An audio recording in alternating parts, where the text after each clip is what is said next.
Em Foco, Cidade de Deus. É isso aí, rapaziada.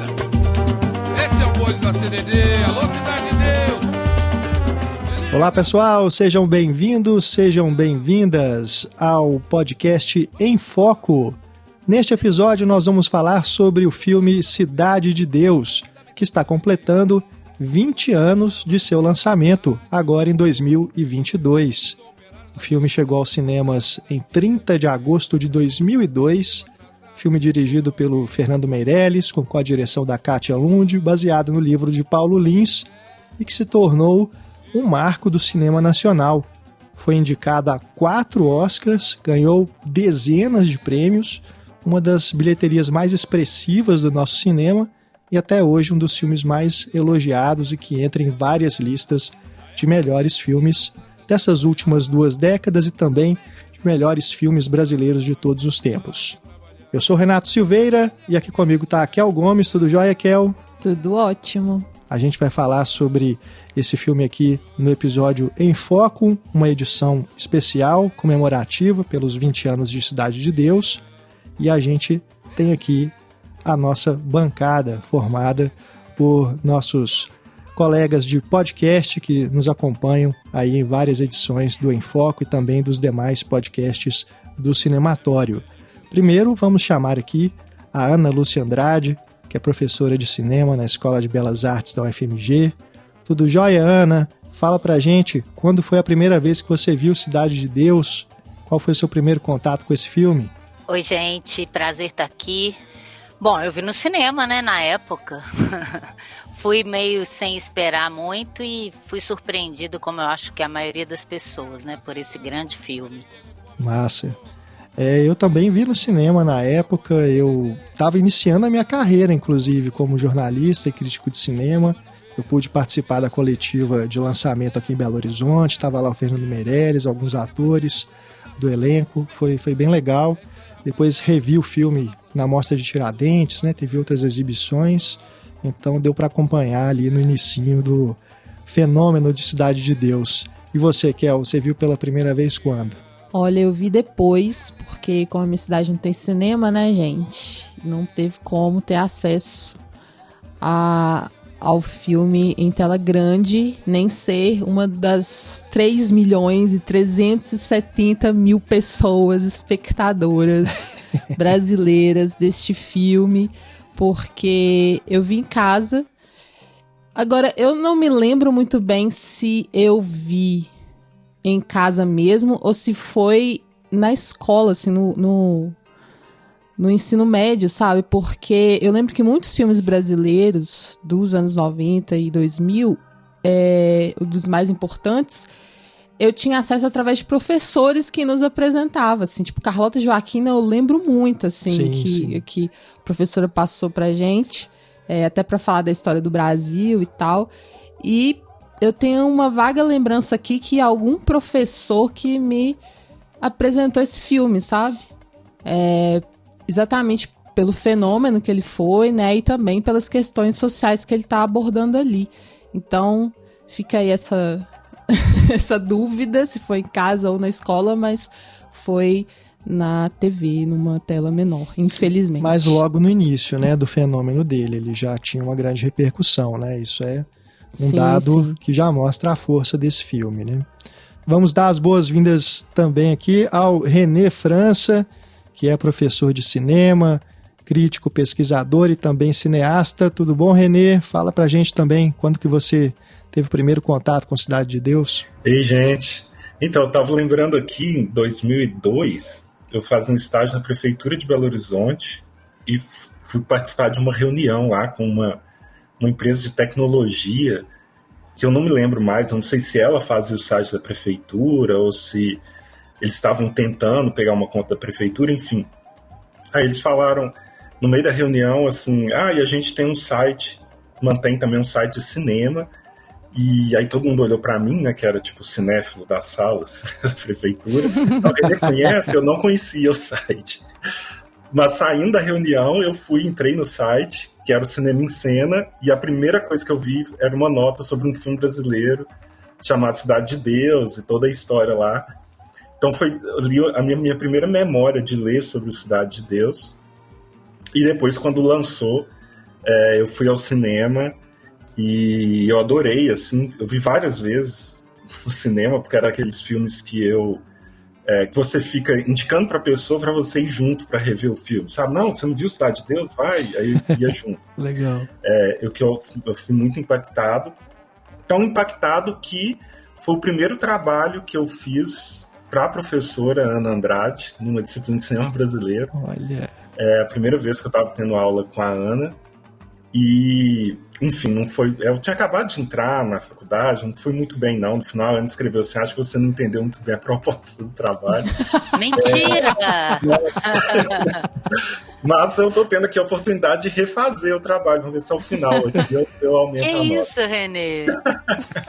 Gente, quando eu entrei oficialmente na UFSMG. O trabalho não estava bom, não. Eu não tinha entendido mesmo a proposta. Eu fiz um apanhado meio de notícias e curiosidades sobre o filme, não fiz nada de análise, não tinha nada meu no trabalho. Assim, era uma coisa, quase uma micro-reportagem. Assim. Legal.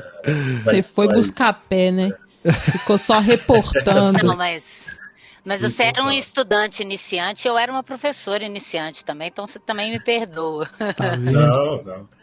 E aí agora, assim, para mim é muito doido pensar nisso, assim, né? Que eu tô aqui com o Renato, que estava no Cinema em Cena, e com a Ana, para quem eu fiz o trabalho, né? É verdade. Então, 20 anos de Cidade de Deus e tem muita trajetória aí, pessoal e profissional também por trás disso.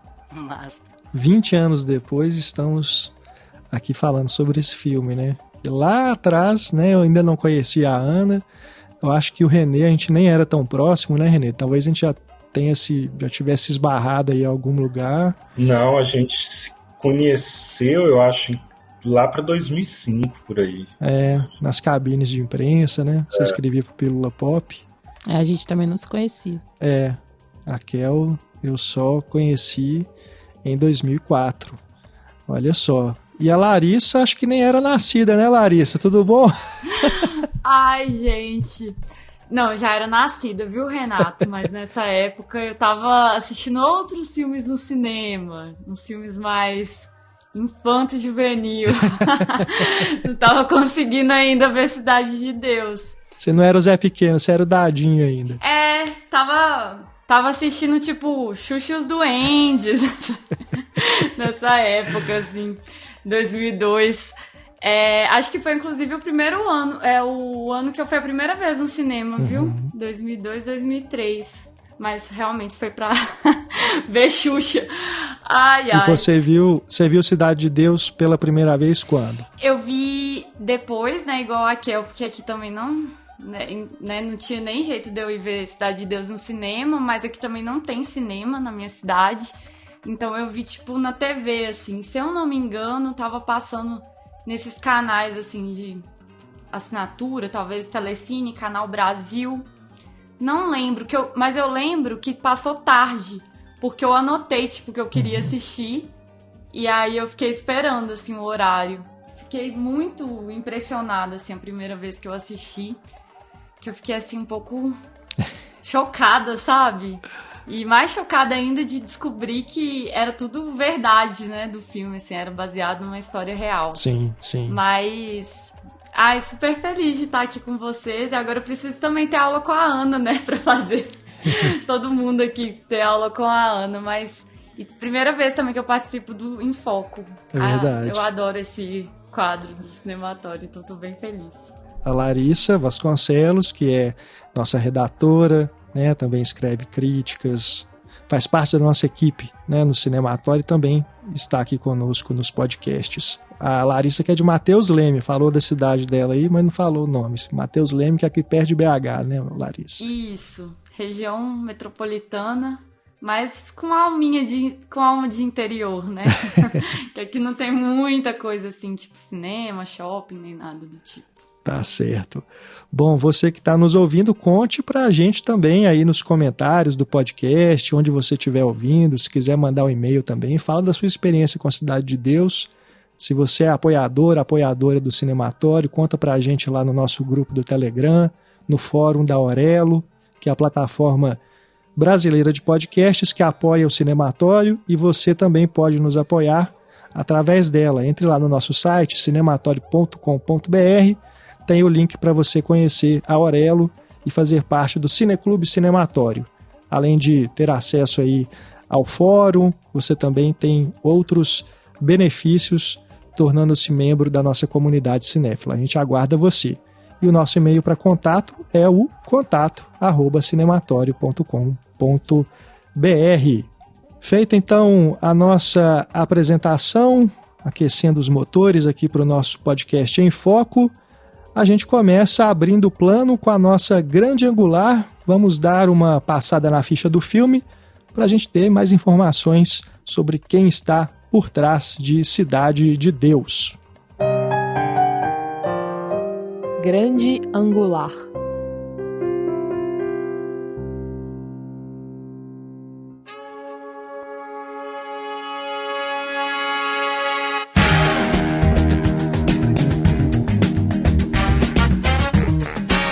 Cidade de Deus, 2002.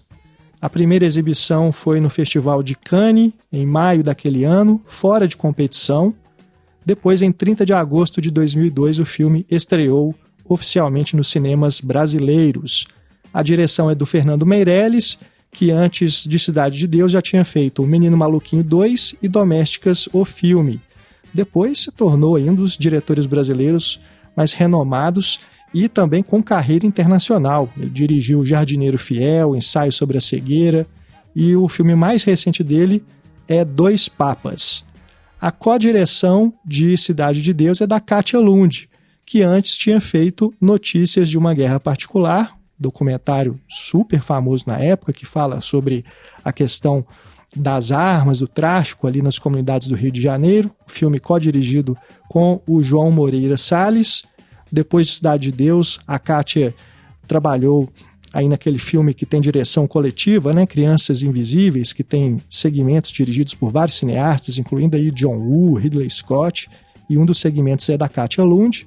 Ela também trabalhou na série Cidade dos Homens, que foi aí um desdobramento do sucesso de Cidade de Deus, e mais recentemente ela dirigiu a série Quebrando o Tabu. Também fez vários outros documentários. Cidade de Deus, que é baseado no livro do Paulo Lins. O Paulo Lins, autor do livro, mas também roteirista de outros filmes, trabalhou, por exemplo, em Orfeu, Quase Dois Irmãos e M8, Quando a Morte Socorre a Vida, e a adaptação do livro dele para o cinema foi feita pelo Braulio Mantovani, que estava estreando em Cidade de Deus e depois se tornou também aí um roteirista super requisitado no nosso cinema. Ele fez Ônibus 174, O Ano em que Meus Pais Saíram de Férias, Tropa de Elite 1 e 2 e os filmes mais recentes dele, Albatroz e Reação em Cadeia. Dando aqui uma passada na sinopse de Cidade de Deus, a gente tem ali no filme o ponto de vista do Buscapé, que é esse jovem que nós conhecemos ali naquela situação da fuga da galinha, né, que está ali naquele churrasco, e ele acaba se vendo no meio de uma encruzilhada ali entre a gangue do Zé Pequeno e a polícia. Então, a partir do olhar do Buscapé, a gente tem conhecimento da história da Cidade de Deus, que é essa comunidade carioca que por anos foi classificada como uma das regiões mais violentas do Rio de Janeiro. Através da narração do Buscapé, nós voltamos até os anos 1960 para a gente acompanhar a origem da Cidade de Deus, o crescimento da criminalidade e o domínio do local pelo tráfico de drogas, já ali na década de 70, quando as gangues de Zé Pequeno e Cenoura declaram guerra.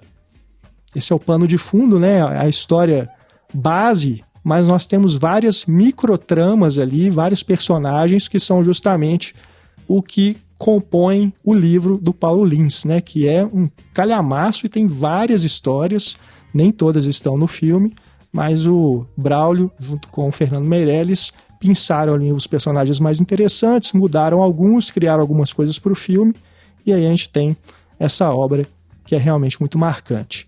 No elenco, o Buscapé é vivido pelo Alexandre Rodrigues. Na infância, né, porque o filme volta lá nos anos 60, é o Luiz Otávio que faz esse personagem.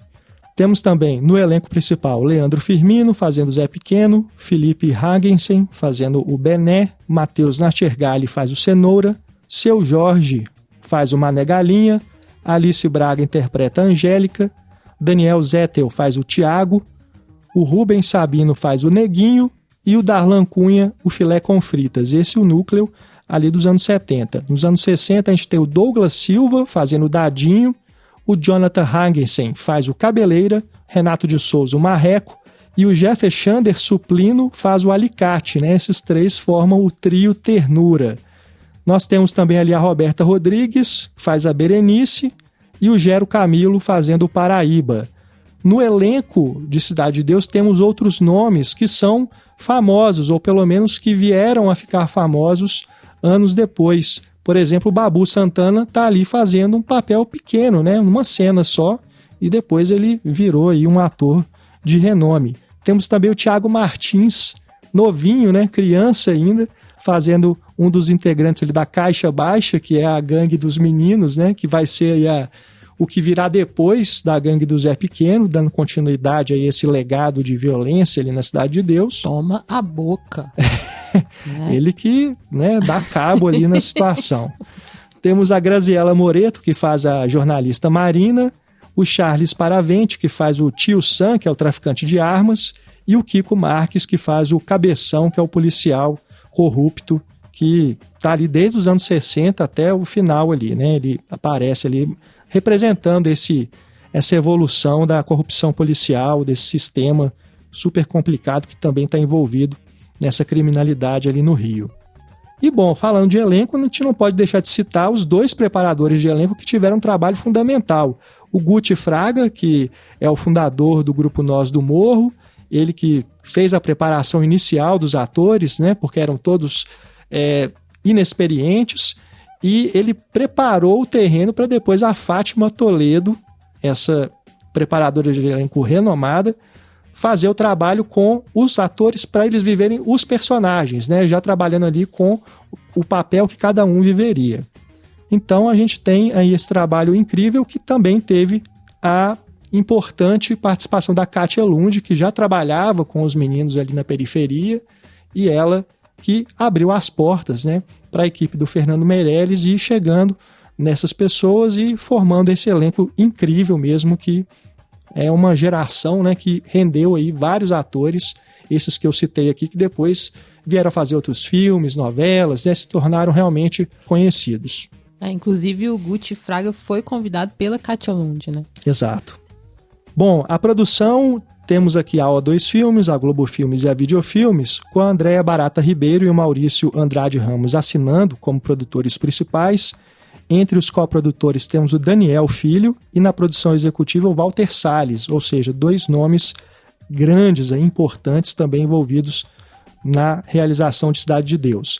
A fotografia do César Charlone, que é um fotógrafo e cineasta uruguaio. Antes ele já tinha feito O Homem da Capa Preta, Como Nascem os Anjos. Depois de Cidade de Deus ele voltou a trabalhar com Fernando Meirelles em O Jardineiro Fiel, Ensaio sobre a Cegueira, e depois ele também dirigiu um filme que é O Banheiro do Papa. E também ele dirigiu a primeira temporada da série 3% da Netflix. César Charlone, um grande nome também aí do audiovisual brasileiro.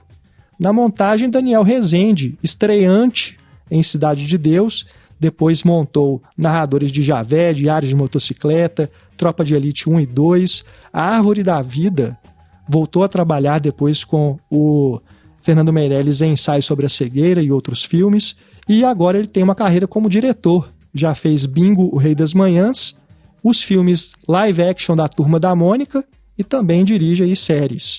Outro grande nome que Cidade de Deus trouxe para o cinema nacional, né? Impressionante que foi a estreia dele, né? Exatamente, né? Muito bom o Daniel Rezende. Né? E concorreu ao Oscar de montagem já na estreia. Pois exatamente, né?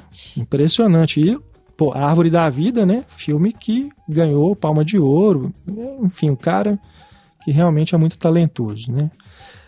A música do Cidade de Deus, temos o Antônio Pinto, que é o compositor também renomado, já tinha feito Central do Brasil, O Menino Maluquinho, inclusive ele é filho do Ziraldo, com a Daniela Thomas, E temos também o Ed Cortez, outro compositor experiente, né? Fez Abril Despedaçado, Não Por Acaso, vários outros filmes.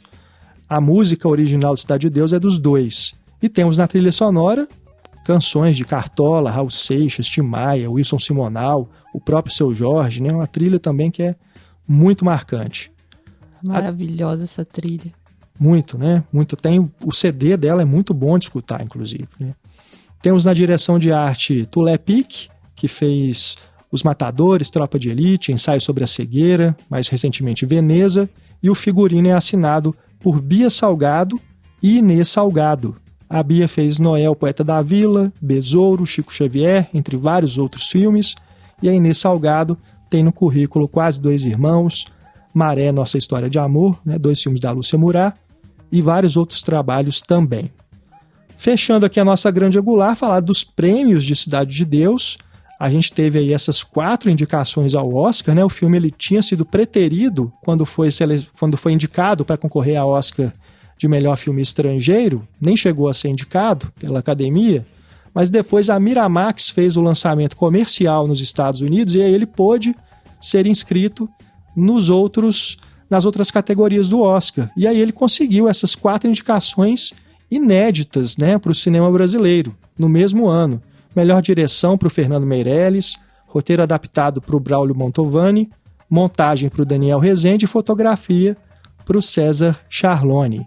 O filme ainda ganhou o BAFTA de melhor montagem, também foi indicado ao BAFTA de melhor filme estrangeiro, ganhou 6 troféus no Grande Prêmio do Cinema Brasileiro, foi indicado ao Spirit Awards e ao Globo de Ouro como melhor filme estrangeiro, foi o grande vencedor do Festival de Havana, ganhou o Festival Sesc Melhores Filmes, enfim, dezenas de outros prêmios, né? Acho que chega a mais de 70 prêmios conquistados pelo Cidade de Deus. E, como eu disse, ele entra em várias listas de melhores filmes de todos os tempos, inclusive, né? Se for aí nesses rankings aí que fazem internacionalmente, ele sempre aparece. Tem uma pesquisa recente da plataforma Priply que Cidade de Deus aparece como o 2º filme em língua não inglesa mais assistido no mundo. Ele está perdendo apenas para o francês Os Intocáveis. Nossa Senhora. E ele é melhor que Os Intocáveis, é muito melhor. Sim. Concordo, viu, Ana? Concordo. Não, se falar que ele é referência para um monte de gente aí do cinema hollywoodiano, sabe? Em entrevistas a gente ouve os diretores falarem, sabe? Atores também falando, Cidade de Deus, assim. É um filme que virou referência pro cinema internacional. E na lista dos 100 melhores filmes brasileiros feita pela Abracine, né, Associação Brasileira de Críticos de Cinema, Cidade de Deus ficou em 8º lugar, ou seja, entrou aí no top 10 de melhores filmes de todos os tempos. Enfim, dada a ficha do filme, dado aí esse panorama do que representa a Cidade de Deus, quem esteve por trás dele, agora vamos de close-up, vamos conhecer um pouco mais quem são os atores que interpretam Dadinho criança e Dadinho adulto, que se torna aí o Zé Pequeno, maior traficante da Cidade de Deus. Close Up.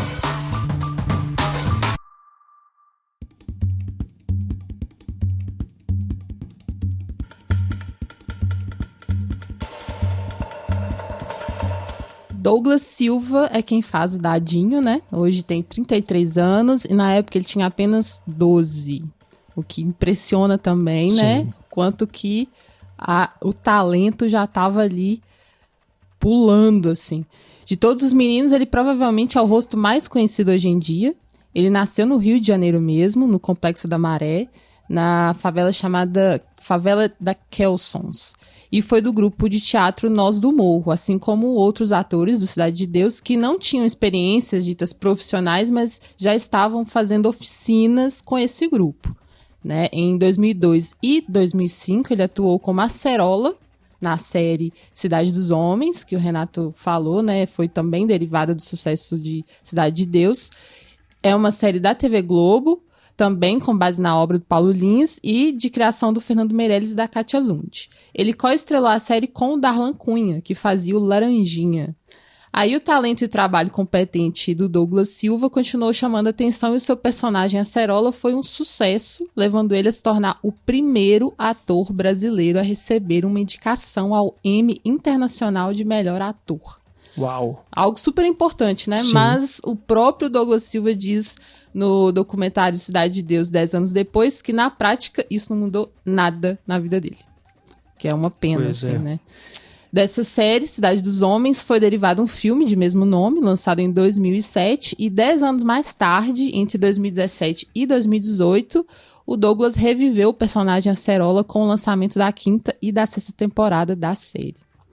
Na TV, ele ainda participou de outros programas e novelas, como Toma Lá da Cá, Caminho das Índias. Também participou do programa Esquenta, com a Regina Casé.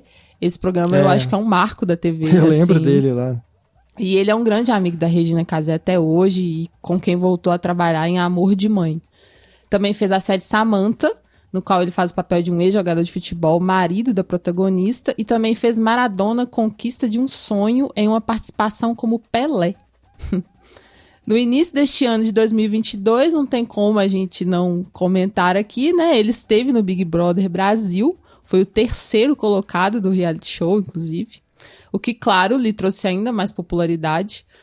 E o Douglas também está na 5ª temporada de Sob Pressão, que é uma série bastante comentada, né, atualmente. Verdade. E tem uma novela por vir, chamada Todas as Flores. Depois do BBB, ele vem trabalhando muito com publicidade, então a gente vê ele facilmente por aí. Torci pra ele, viu? No cinema, ele esteve em Última Parada 174, do Bruno Barreto. Não confundir com o documentário Ônibus 174, do José Padilha. Esse favor. que o Douglas fez parte do elenco, né? É uma ficção, um drama policial. Douglas também esteve em Ensaio sobre a Cegueira, do Fernando Meirelles, e As Melhores Coisas do Mundo, da Laís Bodansky. O Leandro Firmino, que faz o Zé Pequeno, porra! Tem hoje 44 anos e não parou de atuar desde que estreou Cidade de Deus. Se descobriu ator ali. Na época ele tinha 20 e poucos anos e nenhuma experiência prévia com atuação, nem em teatro da comunidade, diferente, por exemplo, dos meninos que vieram do Nós do Morro, né? Ele não tinha tido nada de experiência, assim. Na sequência de Cidade de Deus, ele foi fazer o filme Cafundó, do Paulo Betti, sobre um quilombo. E para o site Alma Preta, ele disse o seguinte, abre aspas, eu me coloquei como desafio. Se conseguisse fazer bem um personagem distante do Zé Pequeno, eu iria continuar a carreira. Fecha aspas. Aí depois vieram breves participações nesse seriados da TV, principalmente da TV Globo, né, como Carga Pesada, o próprio Cidade dos Homens também, e a Diarista, e outros programas de humor. Em 2006, ele integrou o elenco da novela Vidas Opostas, da TV Record, e depois vieram projetos de streaming, que é onde ele mais está trabalhando, assim. Na HBO, por exemplo, ele está no elenco das 3 temporadas da série Magnífica 70. Em Impuros, que está no catálogo do Star Plus, o Leandro interpreta Gilmar, que é um personagem importante da trama. Tem um filme de mesmo nome também, e a série tem sido bastante reconhecida, até já recebeu indicações ao Emmy Internacional. Eu fiquei curiosa com essa série, assim.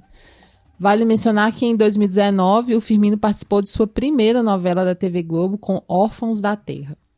No cinema, ele atuou em Trash, A Esperança Vem do Lixo, uma coprodução do Brasil com o Reino Unido e a Alemanha. Inclusive, ele trabalha ao lado da Rooney Mara nesse filme. Também fez O Roubo da Taça, Júlio Sumiu, entre outros. Dos trabalhos mais recentes, ele está na série espanhola Operação Maré Negra, que é do catálogo da Amazon Prime Video, além de 2 filmes. Um é coprodução com o Reino Unido e Estados Unidos e já circulou em festivais internacionais. Esse chama Goitaca, é uma aventura. E outro que ele está filmando chama Rio em Fúria. Aí, pesquisando sobre a carreira deles e tudo mais, eu pensei como tanto Douglas Silva quanto Leandro Firmino são grandes atores desde muito jovens, né? Impressiona, assim, esse talento que a gente vê já desde Cidade de Deus, assim. Mas dá pra perceber que eles não tiveram um espaço maior né, o espaço merecido para personagens mais diversos, assim, sabe? Ainda são personagens muito marcados, né, por esse contexto, assim, de, tem criminalidade, é o Rio de Janeiro. Velha história, né, da estereotipagem, né? Pois com exatamente. Pessoas negras, principalmente, né? O único, né, Renato, que, assim, realmente teve um destaque, mas também foi muito pela música, foi o Seu Jorge, né? Apesar dele ter uma atuação aí. Foi uma exceção, né, do elenco, vamos dizer assim. Sim, sim. Bom, e por falar aí em Dadinho e Zé Pequeno, a gente inicia aqui a nossa conversa falando sobre esse personagem, né? Queria saber da Ana, assim, o que te impressiona mais, assim, nesse personagem, Ana, né? Essa trajetória que começa da infância e depois se transforma nesse criminoso, né? Muito perigoso, muito temido ali na Cidade de Deus, um personagem que existiu na vida real. E, na minha opinião, o Leandro Firmino, tanto o Douglas Silva quanto o Leandro Firmino, mas mais ainda o Leandro Firmino, transforma ele, acho que sem dúvida nenhuma, um dos personagens mais marcantes da história do cinema brasileiro. Não é exagero dizer isso, né? É verdade, né? É um grande personagem em duas grandes atuações que você vê que é o mesmo personagem adulto, né? Isso é impressionante. E é curioso porque, assim como talvez o personagem do Capitão Nascimento, que também ficou marcado, né? As pessoas falaram muito do perigo ético que era isso, né? Porque o filme ganhou uma aura de pop, né? Que não existia no cinema brasileiro esse tipo de linguagem narrativa usada dessa maneira, né? Ele foi bem criticado por causa disso. E esse personagem, que é terrível e ao mesmo tempo tão carismático, né? Apesar de todo o horror de tudo que ele comete, que acaba fascinando muito a gente, né? E principalmente dele criança mesmo, né? Ainda mais sabendo que ele tinha só 12 anos, né? O Douglas Silva. É muito impressionante você pensar nisso. E eles falam disso, né? Que é uma visão fácil. Tem algumas críticas, alguns pesquisadores do cinema brasileiro falaram sobre isso, que é uma visão fascista sobre as classes populares, né? Que heroificando essa figura do bandido, que é complicado tocar é delicado demais tocar nesse tema, né? Mas é tão funcional para o filme, né? Porque se fosse só um vilão, como um vilão do cinema americano, ele seria um psicopata, né? Poderia ser visto como um psicopata, mas o filme não permite a gente ver dessa maneira. A gente percebe uma certa dor ali, né? Não é à toa essa empatia que a gente acaba, de certo modo, não pelo que ele faz, mas pelo personagem, né? E um personagem trágico em todos os aspectos, né? Desde a infância, passando pela fase adulta, digamos assim, até a sua morte trágica, que vai ser um ciclo de violência registrado, né? Sim. E é uma coisa que eu queria só registrar, que quando eu fui no 31º Festival de Gramado, em 2003, que tem aquelas sessões comentadas, né? Tem uns debates pós-filme, e tinha passado um filme do Carlos Reichenbach na época, e eu me lembro dele falando assim, que para ele fazer sucesso ele nunca precisou colocar a arma na mão de criança para chocar ninguém. E foi claramente uma ironia ao Cidade de Deus, né? Sim. Mas é interessante colocar esse personagem, né, como essa figura trágica nesse meio em que ele vive, e que coloca uma arma na mão dele, ele passa essa arma para outro que acaba o matando, né? É uma lógica dramatúrgica que está ali, por mais que seja baseado em fatos reais, né? Então, é uma maneira de olhar para esse universo de uma forma crítica, fazer a gente do asfalto, os brancos, classe média, assistirem esse filme se colocando nesse lugar, né? Então, eu acho... E muito por causa desse personagem, né? O Zé Pequeno e o Dadinho Zé Pequeno acaba sendo um personagem mais importante até, mais marcante do que o próprio Buscapé. Sim, né? sim. Então, é um dos grandes personagens mesmo do cinema brasileiro, que vai inaugurar essa fase e colocar esses atores também em evidência, ainda mais naquela época não se evidenciava tanto assim, né, esses atores negros no mainstream, mas já é um primeiro passo importante, muito graças a esses dois atores que são realmente impressionantes. É verdade, Ana, concordo com você. E pensando, né, nisso que você falou, de ele acabar sendo um personagem mais importante do filme, queria ouvir um pouquinho do René para falar sobre o Zé Pequeno, porque a gente tem o Buscapé como narrador, né, mas eu acho que, de fato, o protagonista acaba sendo mesmo o Zé Pequeno, se a gente pensar nesse conceito, né, de ser o personagem que está movendo muito do que acontece ali ao longo do filme, né? Das histórias que estão se cruzando, se conectando e que o Buscapé está narrando, né, René? Eu acho que sim. O Buscapé, ele é uma estratégia, né, narrativa para a gente não se perder. Enfim, só quando você ficou elencando os nomes, né, todo o elenco enorme do filme, e é um filme que se passa em épocas diferentes, é um feito e tanto eles terem conseguido fazer essa história fazendo sentido. Então acho que o Buscapé tem mais essa função, ele não tem necessariamente um grande arco dramático. Ele tem essa função de organizar a história para quem está assistindo, né? E aí o Dadinho, ele tem sim o grande arco do filme, né? Aquela criança que vai se tornar naquele vilão, naquela pessoa violenta, enfim, e que me parece que é um dos personagens melhor construídos, se não o melhor construído no filme. E acho que é uma estratégia muito, muito bem pensada, assim, muito bem sacada, de roteiro, de direção e de montagem, de como que eles apresentam, né, o personagem criança. Eles criam um tipo de afeição da gente pelo tipo de coisa que é transgressora, que é contra a lei, mas que não é, entre aspas, tão grave assim, que a criança ali está fazendo. Aí vai para frente, aí vai mostrar o Zé Pequeno, aí volta, e aí todo aquele massacre que ele faz no motel é feito de uma forma estratégica, que você vê aquilo só depois que aconteceu, né? Fica indo, volta no tempo, e aí você... É quase como se fizesse um truque de mágica e depois mostrasse assim, olha, foi assim que aconteceu. E aí, quando aquilo acontece, a gente tem um sentimento ambíguo com o personagem, porque a gente já se aproximou o suficiente dele pra gente afastar ele totalmente agora. Então é um personagem que ele é um vilão, mas que a gente fica meio ali, assim, você não sabe se você tá torcendo para ele se dar mal ou para ele se dar bem, para ele se sair ou para ele sofrer as consequências de tudo que ele fez.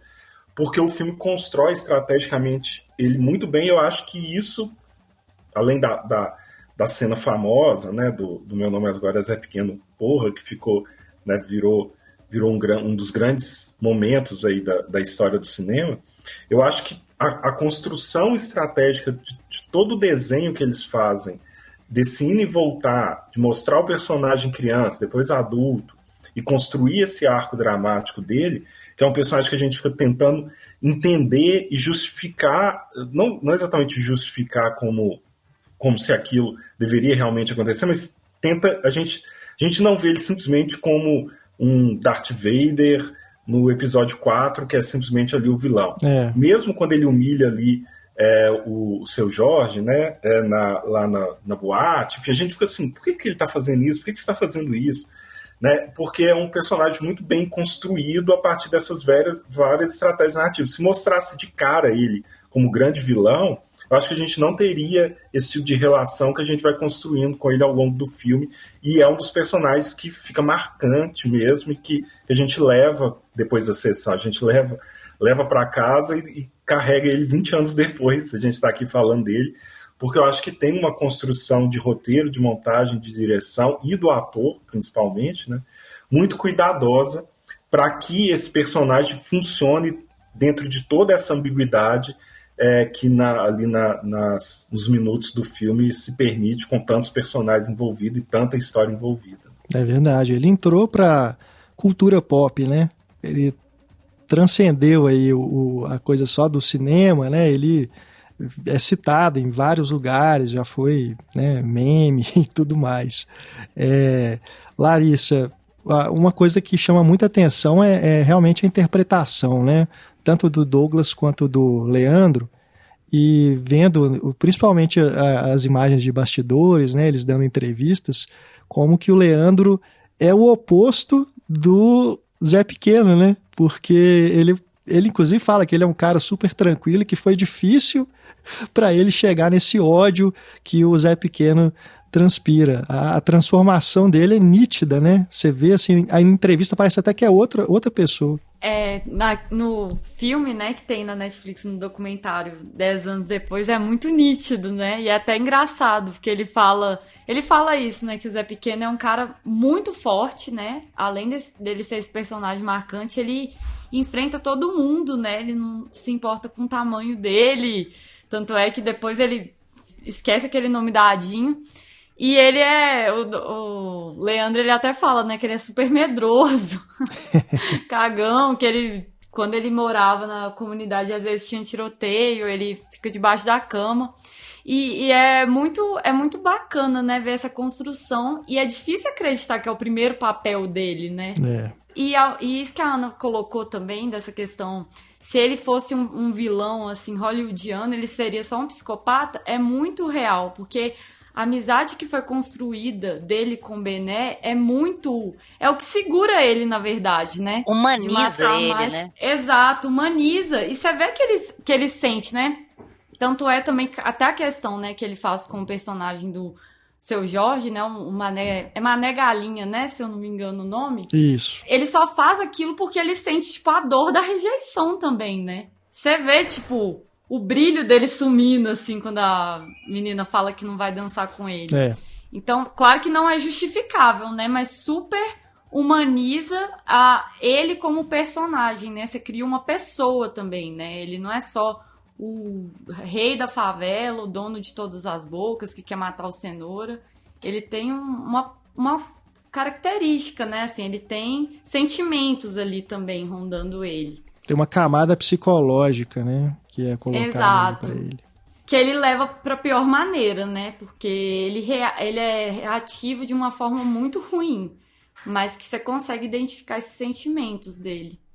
E é bem legal rever o filme, porque eu tinha esquecido tanto que ele era louco. Tipo assim, quando eu fui rever no filme, eu falei, gente... Muita maldade, né? Muita maldade. Mas, ao mesmo tempo, ele tem uma questão social, né? Tipo, quando ele briga com o Cenoura e ele fala que não pode roubar na favela, que não pode estuprar na favela... Ele se contradiz, né, ao longo do filme.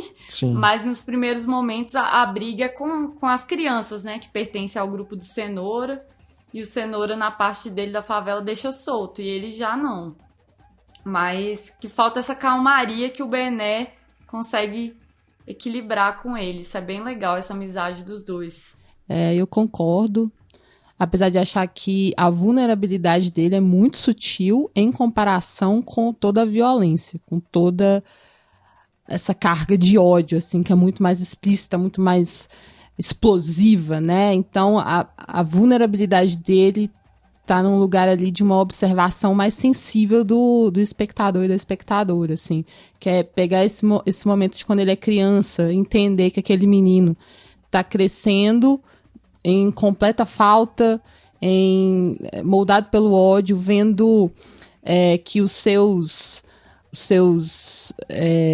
como eu vou dizer, heróis, eles são os heróis da criminalidade, né? Que é o grupo ali do Trio Ternura, aquela coisa, é o que ele vê como uma perspectiva de poder, né? E me impressiona muito o quanto que ele recebe o tempo todo tapa na cara, sabe? Então eu acho que esse gesto, né, de tantos tapas na cara ali quando criança, tá dizendo muito de como que essa criança tá sofrendo e vai crescer aprendendo só uma linguagem de violência e de ódio mesmo, assim. Sim. Ele é fruto dessa violência, né?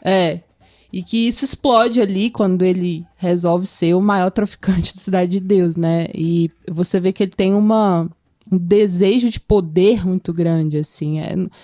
Até quando ele quer se aproximar de uma pessoa, né? De uma mulher, por exemplo, e ele percebe que ela não pode ser dele, porque ela já tem dono na visão dele, que eu digo, assim. Isso incomoda, né? É a rejeição, mas é também a negação de não ter o poder ali, sabe, sendo aceito, assim, não. Eu vou ter que lidar com isso como? Vou ter que provar que eu tenho poder, sim. Então eu vou tomar isso pra mim. Então é tudo muito baseado em poder, em território, é meu e eu vou tomar. Então é muito baseado na falta e no ódio, assim.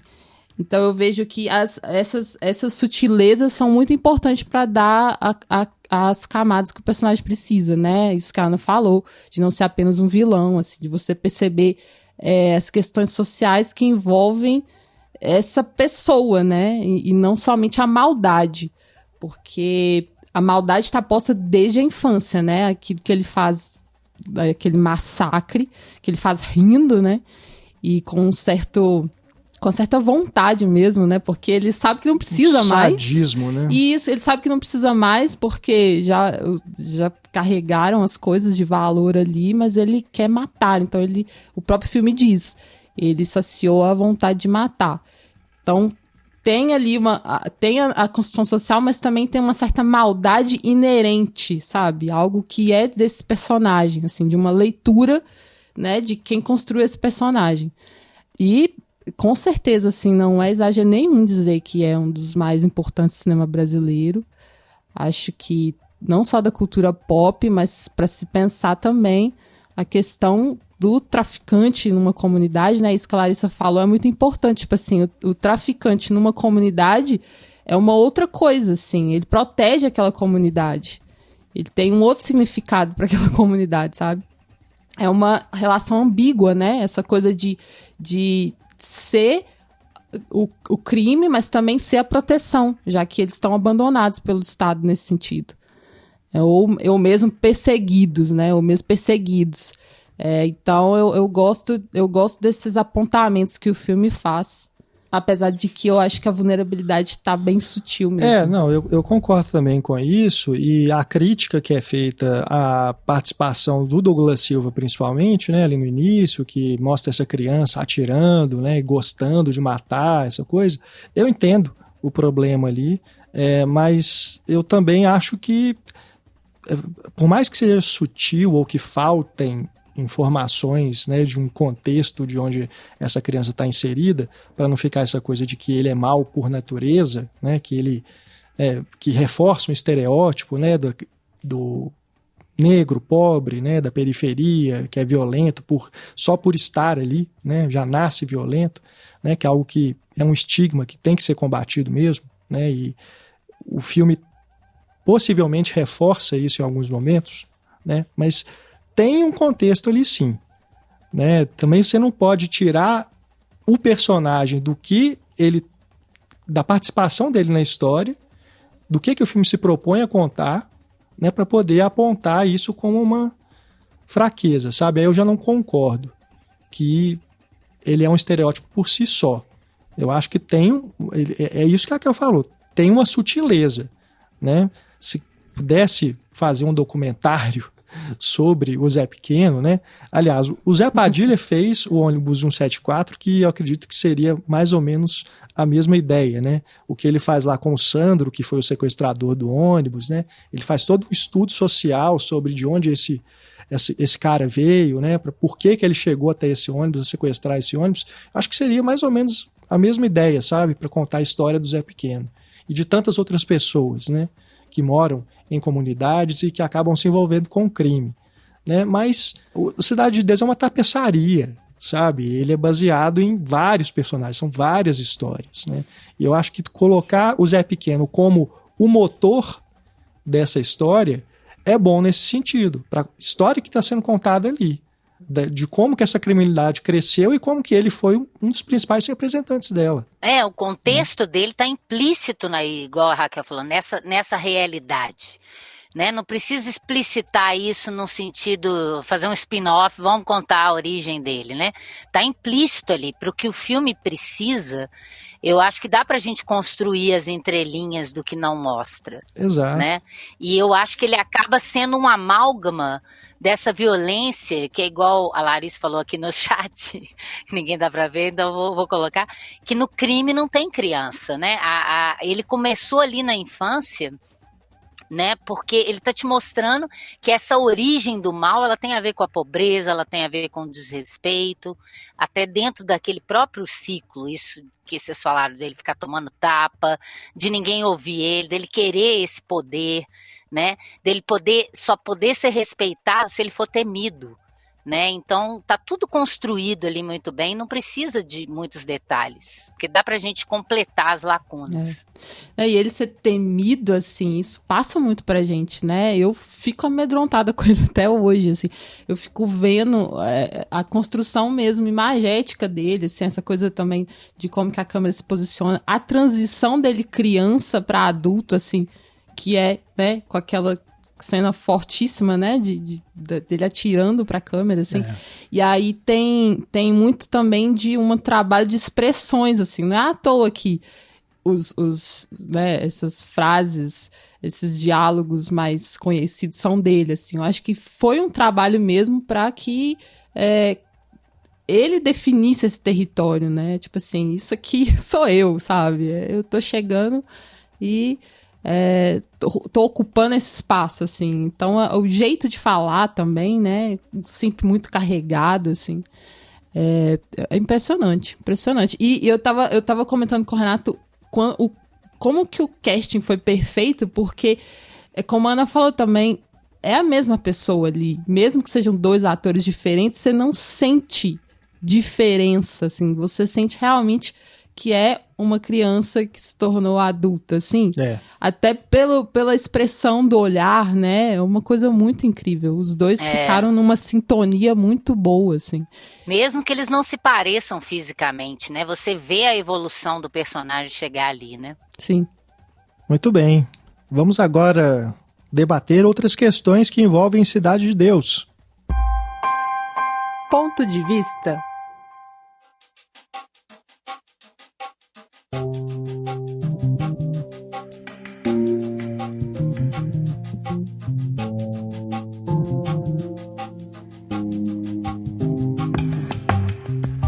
Anos depois, né, reencontrar esse filme, revê-lo agora em 2022, a gente teve aí ao longo dessas 2 décadas, inclusive o termo favela movie, que surgiu a partir do sucesso de Cidade de Deus, né, vários filmes situados em favela, utilizando atores inexperientes, né, pessoas da comunidade mesmo, claro, filmes com menor ou maior, né? Maior não, acho que Cidade de Deus continua sendo o principal, né? Filme dessa, não vou dizer que é um gênero, porque acho que faltam elementos para tornar isso um gênero, mas pelo menos dessa linha, né?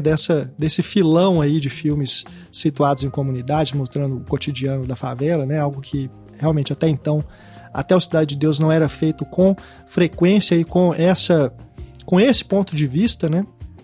Das pessoas que trabalham ali, apesar do filme ser dirigido pelo Fernando Meirelles, a equipe toda de pessoas brancas, né, que não tem a vivência ali do morro, né, das comunidades, das favelas, mas tem esse envolvimento de filmar ali, de trazer os atores dali, então tem também o ponto de vista deles ali, de algum modo, né, até porque trabalharam muito com improvisação, né, não tinha aquela coisa de ler o roteiro e falar direitinho os diálogos. É aquilo, né? Você tem uma estetização, né, uma estilização da imagem, mas a forma como os atores estão envolvidos ali diz muito do que eles vivem na pele, né, no cotidiano.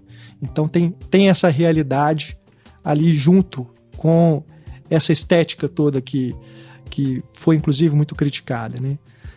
Então eu queria saber de vocês, assim, 20 anos depois, né? Depois de tudo que a gente já viu aí de filmes que tratam desse tema, né? Coisas que foram repensadas, retrabalhadas. Será que as críticas que foram feitas ao Cidade de Deus lá atrás, hoje em dia, elas ainda se sustentam, sabe? Porque eu tenho a impressão de que essa coisa da cosmética da fome, né, que é um termo da pesquisadora Ivana Bentes, ela surgiu muito ali no calor da hora, sabe? Tipo assim, de um primeiro contato com aquilo, de um certo espanto, sabe? Mas eu não sei se hoje em dia a gente revendo o filme, ele é tão assim nocivo quanto as pessoas possam ter imaginado ou sentido lá atrás, sabe? Eu acho que hoje ele tem um lugar mais...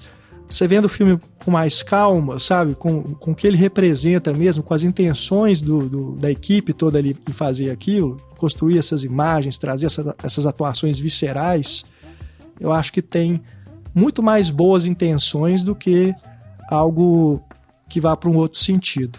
O que você acha, Kel?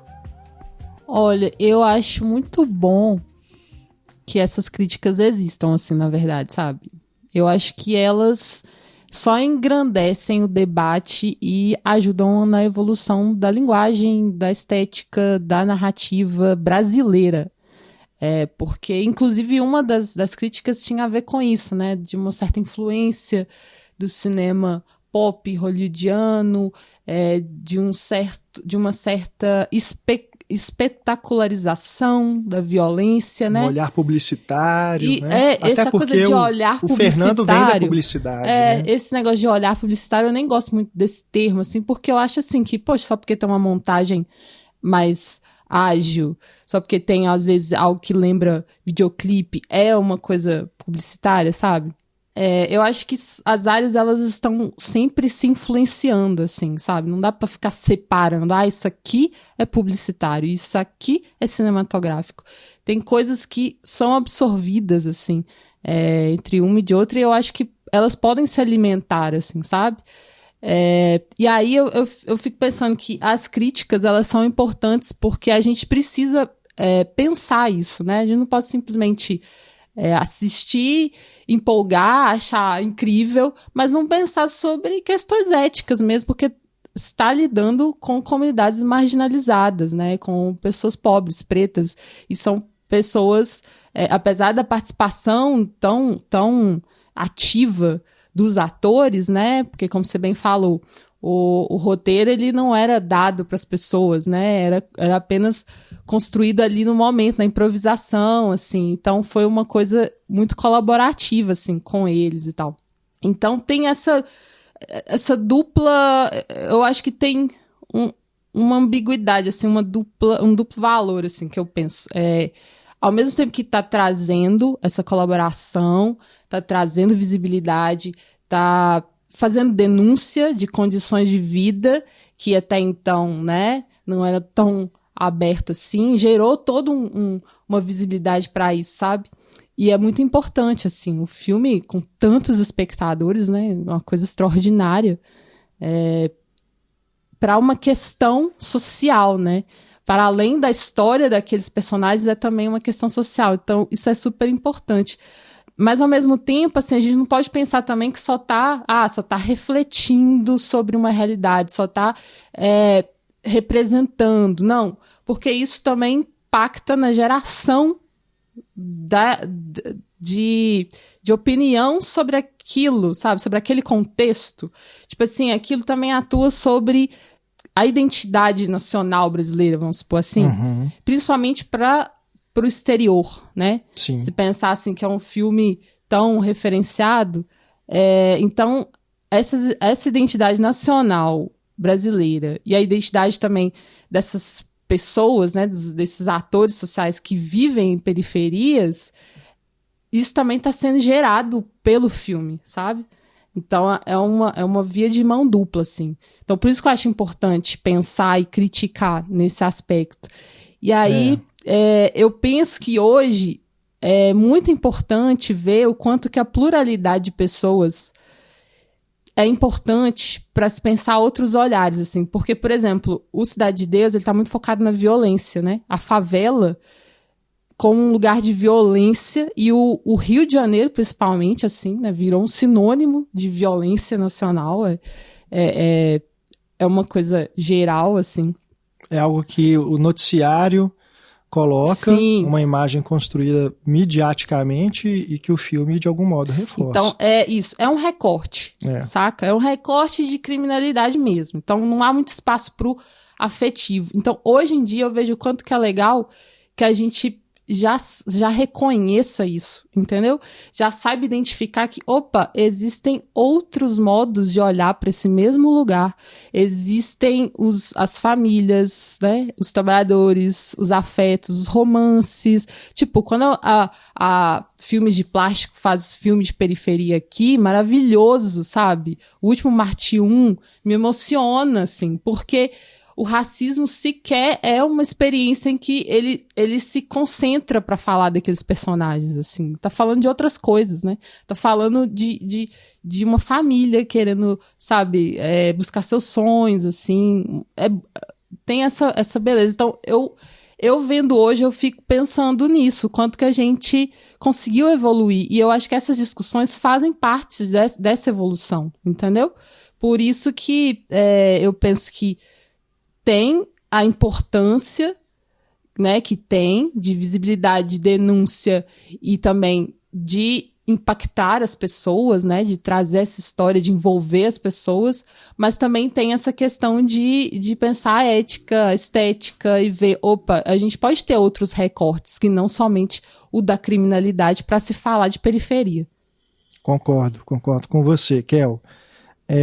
Renê, a gente estudou mais ou menos na mesma época, né, na faculdade de jornalismo. Em 2002 eu estava ali um semestre antes de finalizar meu curso, e cosmética da fome era um termo, assim, constante, né? A gente ouviu isso muito em sala de aula. Né? Demais, da Ivana Bentes, o texto dela, e foi muito comentado na época e debatido e analisado, Cidade de Deus, né, que ele virou esse fenômeno, como a gente já comentou aqui, o filme que, enfim, ainda mais numa faculdade de comunicação, né, era o filme que todo mundo tinha que ver e depois tinha que falar bem ou mal, assim, então ele gerou muitos debates acalorados e essa crítica, né, que vocês estavam comentando aí, que foi feita, ela estava muito ligada a não só essa coisa desse olhar publicitário, aí, entre aspas, mas a uma ideia também de que ela batia muito forte essa ideia da cosmética da fome, de que durante muitos anos e décadas se preocupou com o olhar estrangeiro estereotipado para o Brasil, e que agora não precisava mais preocupar porque o olhar estereotipado estaria dentro do próprio Brasil, né? Então, assim, um filme brasileiro mostrando que o negro só pode estar no protagonista se estiverem se matando, um matando o outro. Então era muito essa discussão em torno de Cidade de Deus. Eu lembro de uma discussão também muito da forma como eram fotografados os corpos, porque eram os corpos sempre brilhantes, suados, que teriam uma relação, uma fetichização da escravidão, que é como eram representados em quadros, né, em pinturas antigas, o corpo negro, suado, brilhando, forte, musculoso, do escravo, né, e sempre machucado também, né, sempre a violência presente nisso, e aí perpassava isso tudo as críticas que o filme né, pelas quais ele foi recebido.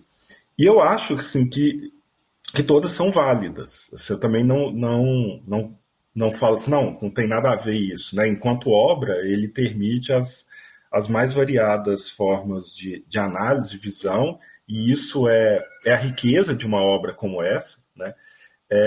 Mas vocês falando, eu lembrei, recente, agora mesmo, assim, por causa dos 20 anos do filme, Fernando Meirelles deu uma entrevista para o Luiz Anin. Legal. E tem uma resposta dele, que eu vou até ler aqui, porque eu acho que ajuda um pouco dentro dessa questão que o Renato levantou aqui, do filme e de como que essas abordagens foram, né, e o impacto que ele teve, como que a gente olha para esse filme hoje dentro dessa estética. Tem uma coisa que o Fernando Meirelles fala que que a história vai ser contada de diferentes formas, diferentes formas narrativas, e a que ele fez na época foi aquela. Eu concordo, porque eu acho que o filme antropológico, a história antropológica já está no livro do Paulo Lins. Ele transformou e fez uma adaptação daquilo que chegou de uma forma pop, indiscutivelmente pop, que chegou ao mundo todo, como a gente está falando. Esse é um dos filmes, né, a Raquel falou no início, o segundo filme mais visto de língua não inglesa. Então, aquela história chegou e meio aquela ideia assim, é bom que isso chegue às pessoas. E para chegar a tanta gente, naquela época, naquela forma ali, foram feitas escolhas de uma abordagem de um cinema mais pop. Mas o que eu queria ler aqui da resposta dele é que ele fala assim: o filme acabou gerando uma série de outros filmes no universo das comunidades, alguns chamaram de favela movie. Não sei se esta onda surgiu para o bem ou para o mal, mas mesmo sendo filmes focados principalmente na violência das comunidades, creio que há algo de positivo aí.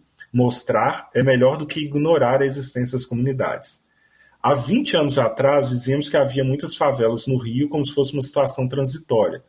Hoje está mais claro que as favelas não estão no Rio, elas são parte da cidade. E é o que eu achei interessante, que eu acho que tem até um pouco com o que a Raquel acabou de falar. Abrindo aspas de novo aqui para o Fernando Meirelles. Mas hoje eu não faria Cidade de Deus daquele jeito. Cidade de Deus hoje teria uma Marielle, ou a semente dos movimentos culturais do movimento negro. Isso o filme não conseguiu antecipar. Aprendemos nesses 20 anos o que é afrofuturismo e a ideia de trabalhar com a potência das comunidades e não só com suas carências. Gostaria de ter vislumbrado isso lá atrás.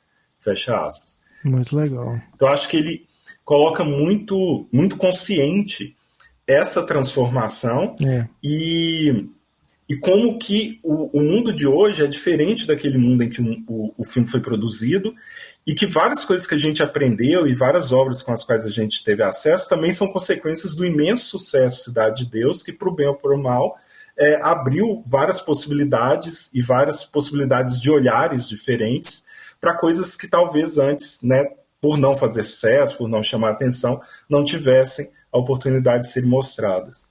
Isso, perfeito. É curioso que eu ia ler exatamente esse trecho aqui, Renê, que eu ia falar aqui. Eu tinha separado aqui para eu ler isso também. Olha só, ia ganhar pontos aí no trabalho. Né? Pois é, eu estava aqui com a entrevista aberta, marquei exatamente essa parte aí que eu ia ler, falando sobre isso, né? E a gente tem que lembrar também, porque ele é um momento bem importante do cinema brasileiro, que o cinema tinha... não gosto do termo renascer, não gosto do termo retomada, mas ele estava ressurgindo com força, né, para o próprio público brasileiro depois da época terrível do Collor. E o Cidade de Deus vai marcar muito essa transição, né? Depois do Carlota Joaquina e os primeiros filmes que vieram ali no final dos anos 90, aí você tem o filme do Walter Salles, né, o Central do Brasil, que vai ser um marco importante, e depois o Cidade de Deus. E aí vão vir essas críticas também, principalmente contra o Walter Salles, contra o Meirelles, que são brancos, de classe média, que vem do cinema, que estudou no cinema internacional, e que vem com esse olhar e tal, que é complicado. Eu acredito também nisso que a Raquel falou, que toda é bom que seja discutido isso e tal, mas teve ali num primeiro momento, o Renê deve lembrar, eu provavelmente devo ter falado isso à época, que tinha uma certa implicância com todo filme nacional que era popular, né, que atingia um grande público, como se isso fosse publicitário, como se isso fosse mamando no cinema americano, e na verdade eram esses cineastas também aprendendo a usar a linguagem num jeito que fosse acessível ao grande público. Então eu também acredito na potência e na importância de se colocar essa história para o grande público, porque, por exemplo, o Notícias de uma Guerra Particular é um documentário incrível sobre essa realidade, mas é um documentário, é um nicho que, por mais que a gente ache importante, a maioria das pessoas só assiste em festivais, né? Ou quem é interessado por cinema, quem tem uma certa sensibilidade. Então, esse filme chegou em lugares que ele não chegaria. Na casa de hoje, eram as sementes do bolsonarismo lá atrás. Pena que não fez tanto efeito, fez pelo contrário, né? Mas é uma coisa que eu sempre falo, que não é o problema da linguagem, o problema é que falta consciência crítica nas pessoas para poder avaliar uma coisa. Você pode assistir o Tropa de Elite e não sair de lá um fascista achando incrível o Capitão Nascimento. Você pode olhar aquilo de uma forma crítica. Só que as pessoas não têm esse costume. Isso é uma carência no Brasil. Não é só de educação e de cultura. De pensamento crítico que fez a gente chegar onde a gente chegou, num governo fascista. Então, esse filme ele possibilitou às pessoas essa discussão, para o bem ou para o mal. Então, eu acho que isso, só disso ele já vale um lugar maravilhoso na história do cinema. E eu me lembro dos meus professores na época falarem isso. Parece uma certa inveja que todo filme brasileiro que faz sucesso, eles têm que malhar, porque o filme nacional tem que ser um fiasco para só os críticos falarem bem, para só os estudiosos falarem que eles entenderam que nós estamos fazendo os melhores filmes e ninguém está vendo e ninguém percebe.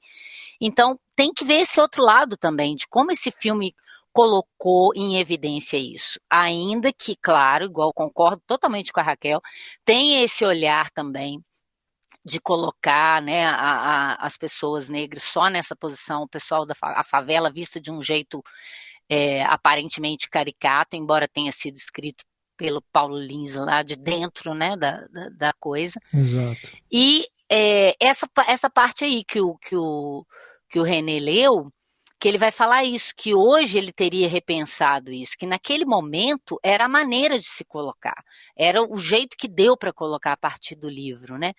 E eu nunca gostei muito desses terminhos, que eles acabam sendo mais publicitários do que a própria linguagem publicitária. Esse cosmética da fome, estética da fome, contrapor um autor com o outro e ficar uma discussão acadêmica que não chega ao público, né? E de realmente discutir as questões que o filme está trazendo, que o filme está evidenciando e que são importantes para a gente que está aqui, para a classe média no asfalto que também vê isso como uma forma estereotipada. Porque por mais que tenha a violência, tenha uma coisa, a gente não vê o filme como um documentário, mas a gente percebe a humanidade ali, né? As pessoas sentem. Quando o Zé Pequeno morre na mão daqueles meninos da caixa baixa, não é assim, que dó, ele morreu, até que ele era legal. Não, de jeito nenhum. É tipo assim, olha como esse ciclo vai se perpetuar. Quer dizer, ele não fala de políticos, ele não fala da questão socioeconômica do país de uma forma paralela, né? A única vez que a gente vê essas pessoas são lá na imprensa jornalística e tal, papapá, mas o filme está trazendo isso pra gente, sim. É igual eu falei, principalmente por ele ir lá no passado e te mostrar que era uma outra época do Trio Ternura, com uma outra lente, com uma outra cor, com outro filtro, e que como que isso foi se acirrando. Por quê? Porque o governo e a sociedade não fez nada para impedir aquele ciclo de violência. Acho que isso está tudo implícito no filme. Quem fica só nessa superficialidade, a favela é feita assim, assim, quem acha que a favela é só aquilo, a pessoa não tem consciência crítica e nem sensibilidade de perceber que vai além.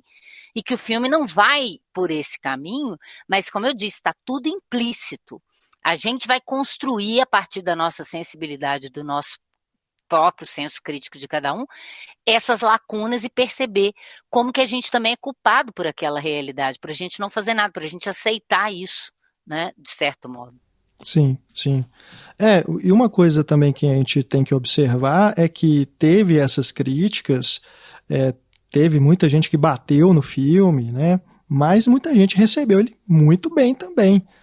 Ele ganhou prêmios da crítica, ele ganhou prêmios, né, de associações de críticos, da FIPRESS e tudo mais.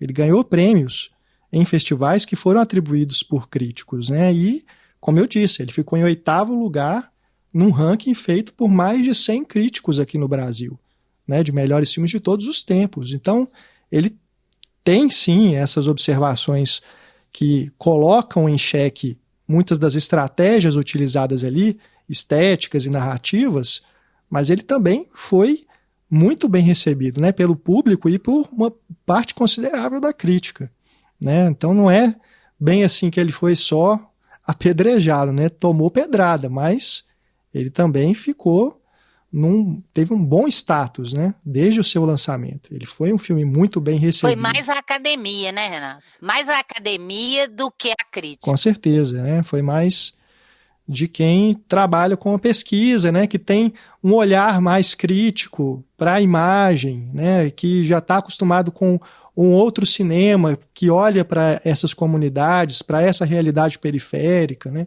E que vem um filme comercial, uma superprodução, e vai tratar desses temas com uma outra lente, né? Então, acho que, assim, para o mal, possivelmente foi um mal necessário, para a gente poder ter, depois, outros filmes que tratassem dessa realidade, de outras maneiras, né? E que também trouxe para um público que não estava acostumado a ver isso no cinema, um olhar sobre o que estava rolando ali dentro, né? O que rola ali de dentro das favelas, feito ali dentro, naquele calor, né? Por mais que seja um filme dos anos 70, que se passa nos anos 70, é algo que é do nosso cotidiano, que acontece até hoje, né? Essas guerras de tráfico e tudo. E agora, para o bem, eu acho que o filme ele é muito bem sucedido quando ele utiliza justamente essas técnicas do cinema comercial para tratar de uma história super real, super da nossa realidade, super brasileira, sabe? De coisas do nosso cotidiano. E assim atingir um grande público. Eu sou absolutamente encantado com o roteiro desse filme, com a forma narrativa como as histórias são amarradas e como que essa história é contada de uma maneira tão didática, né? No sentido positivo do didático aqui, que você entende tudo o que está passando ali, com tantos personagens, com essa tapeçaria enorme, um filme que vai e volta no tempo, tem flashbacks, ele avança, volta de novo. Muitos personagens, né? E você entende tudo, né? Até as microtramas que estão inseridas ali, elas são amarradinhas, né? Às vezes um personagem que você só viu de relance, né? Por exemplo, ali no assalto ao banco, que o Mané Galinha já está ali virando criminoso, ele dá um tiro no segurança, aí depois lá na frente o filho daquele segurança vai querer se vingar. Sim, do Mané Galinha. Tem uma ideia de causa e consequência muito constante. É genial, assim, né? Cara. A forma bem amarrada. Como isso é escrito e montado, sabe? Eu fico absolutamente encantado. É super envolvente. Como a Ana falou, Renata, eu acho que é muito legal também quando a gente pega 20 anos depois dessa obra, ver a questão política do nosso país, sabe? Como que a gente estava em 2002, como que a gente está agora em 2022... E esses ciclos, né, que vocês estão falando, o próprio Zé Pequeno, né, ele morre da mesma forma que ele ascende pro crime. Tipo, ele faz exatamente aquilo, você não é quem te diz que você é dono, né, daqui. E mata a pessoa e ele morre do mesmo jeito. Exato. Tipo, é muito maravilhoso, assim, rever esse filme, né? O meu pai mesmo fala que filme bom é repetido. E esse é muito bom, porque você vai vendo tudo que o filme vai te dando ao longo da história, voltando, né, para todo mundo, né, o Mané Galinha, o Zé Pequeno, todos eles vão provando do próprio veneno, né, vamos dizer assim. Seu pai sabido, hein? Filme bom é repetido, tá aí, ó. Gostei dessa frase. Tipo, tem filme que aqui em casa... Nossa, mas, gente, o meu irmão, ele assiste filme assim, quando ele gosta... Ele assiste uma vez por semana, mas o meu pai sempre falou isso, e é mesmo, porque você repara muitas coisas, né, diferentes. Eu concordo plenamente, eu sempre falo, melhor do que ver um filme é rever um filme. E pra crítica de cinema é essencial, assim. Muito bom. Não, e o mais legal de rever ele é exatamente isso que você falou, Renato, como ele tão bem construído, com tantos personagens, uma fotografia escura, né, e vários nomes e tal, como que você não perde nada. Não é uma coisa assim, quando eu revi que eu percebi. Não, você percebe na hora. Eu revendo agora, eu já sabia tudo que ia acontecer, tudo, nada me faltou, nada passa desapercebido, porque é muito bem narrado, muito bem montado, muito bem construído a estrutura desse roteiro. E muito bem encenado, né? Porque o elenco inteiro tá impecável. Sim. É tudo... É um encontro de tudo que deu muito certo, assim, né? Elenco, os cargos técnicos, tudo, assim, muito bem realizado mesmo, em todos os aspectos. E a Ana falando que quando revê você...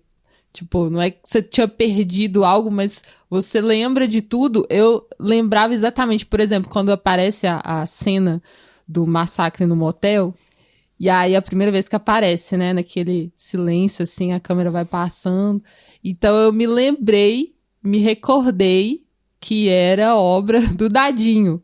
E o filme não te dá essa informação de cara, só quando ele vai contar sobre o Dadinho, né, sobre o Zé Pequeno, que você tem essa informação, que foi ele que atirou em todo mundo. Mas aquilo já estava tão absorvido na minha cabeça, aquela história já estava tão bem absorvida na minha cabeça, que eu lembrava de tudo, assim. Então, quando eu vi aquela cena, eu me lembrei, falei, olha só, ninguém ainda sabe que foi o Dadinho, tá todo mundo pensando que foi os policiais que chegaram lá matando, ou os policiais pensaram que eram os meninos do trio. Então, assim, tem essa camada também de quando você revê, né, já sabendo, assim, das coisas, as causas e consequências, também tem um outro sabor, assim. É verdade. Né? De você vai construindo, adiantando, porque você já sabe, mas sem perder o envolvimento, assim, porque Sim. É muito bem contado mesmo. Eu também sou muito apaixonada pelo roteiro, acho, assim, deve ser estudado em muitas escolas, em muitas faculdades, porque ele é associado à montagem, né, também. É bem amarrado e funcional com a linguagem. Se você constrói essa história com um outro tipo de linguagem, com outro ritmo, ele vira uma outra coisa, porque ele tá... Não é à toa, não tô querendo dizer que o Oscar é aval de nada, não, mas não é à toa que eles indicaram direção, roteiro, montagem e fotografia. Né? Eles perceberam, ó, tanto é que o Meirelles, esse pessoal foram chamados para trabalhar lá fora, que eles falaram, esse povo sabe fazer filme. Eles não estavam, eu acho, falando, olha a favela, não, eles estavam vendo um cinema muito bem feito ali, né? Que funciona. E aí, logo depois, o Meirelles vai fazer o quê? O Jardineiro Fiel, ele vai para uma outra realidade lá na África e ele conta isso também de uma forma maravilhosa, não é nem a mesma equipe. Você vê que é um grande narrador ali. Sim. Tem muita preguiça de quem fala mal do Meirelles. Ele é publicitário. O Joe Hitchcock também era. Mas, sabe, como se isso fosse ele sabe fazer filme americano. Não, ele não faz filme americano. O Jardineiro Fiel, ele é um filme que conversa com a gente, não é a nossa realidade, né? A gente consegue ver ali uma humanidade, um senso de humanismo, uma visão de mundo, uma visão de cinema muito própria, eu acho. Eu acho que a grande sacada deles foi justamente isso, dialogar com o público que vê os filmes americanos, porque é a formação do grande público brasileiro. Isso. Não tem como, gente. Você pode fazer um filme que segue, sabe, todos os preceitos aí que temos nas pesquisas e que são importantes de ser estudados, mas, gente, esse tipo de filme não é o tipo de filme que, infelizmente, o grande público brasileiro se acostumou a ver. Entendeu? Pode ganhar prêmio em Cannes e tudo, pode ser, sabe, uma obra-prima, mas não vai ter o alcance que Cidade de Deus teve. Tem problemas nesse sentido, que a gente está apontando aqui, que já foram, né, levantados aí em várias ocasiões? Tem. Mas eu considero que um dos grandes méritos dele é justamente utilizar essa linguagem para poder chegar no público e apresentar, sabe, uma história que é muito dolorosa.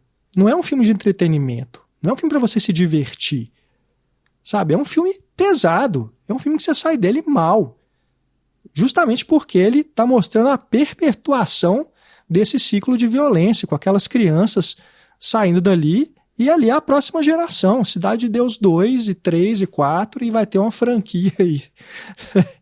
Se fosse fazer um filme de cada grupo, cada gangue que vai assumindo o lugar da outra, né? Então tem uma crítica social ali também. Não é um filme que está simplesmente, sabe, é um filme policial, uma coisa assim, não é isso. Ele utiliza a linguagem desse cinema comercial, de entretenimento, mas ele está contando uma história, sabe, que tem uma preocupação social, sim. Eu acho que tem essa importância também de, tipo, de saber usar a linguagem que é a mais difundida, né, para algo que é de uma realidade brasileira, assim.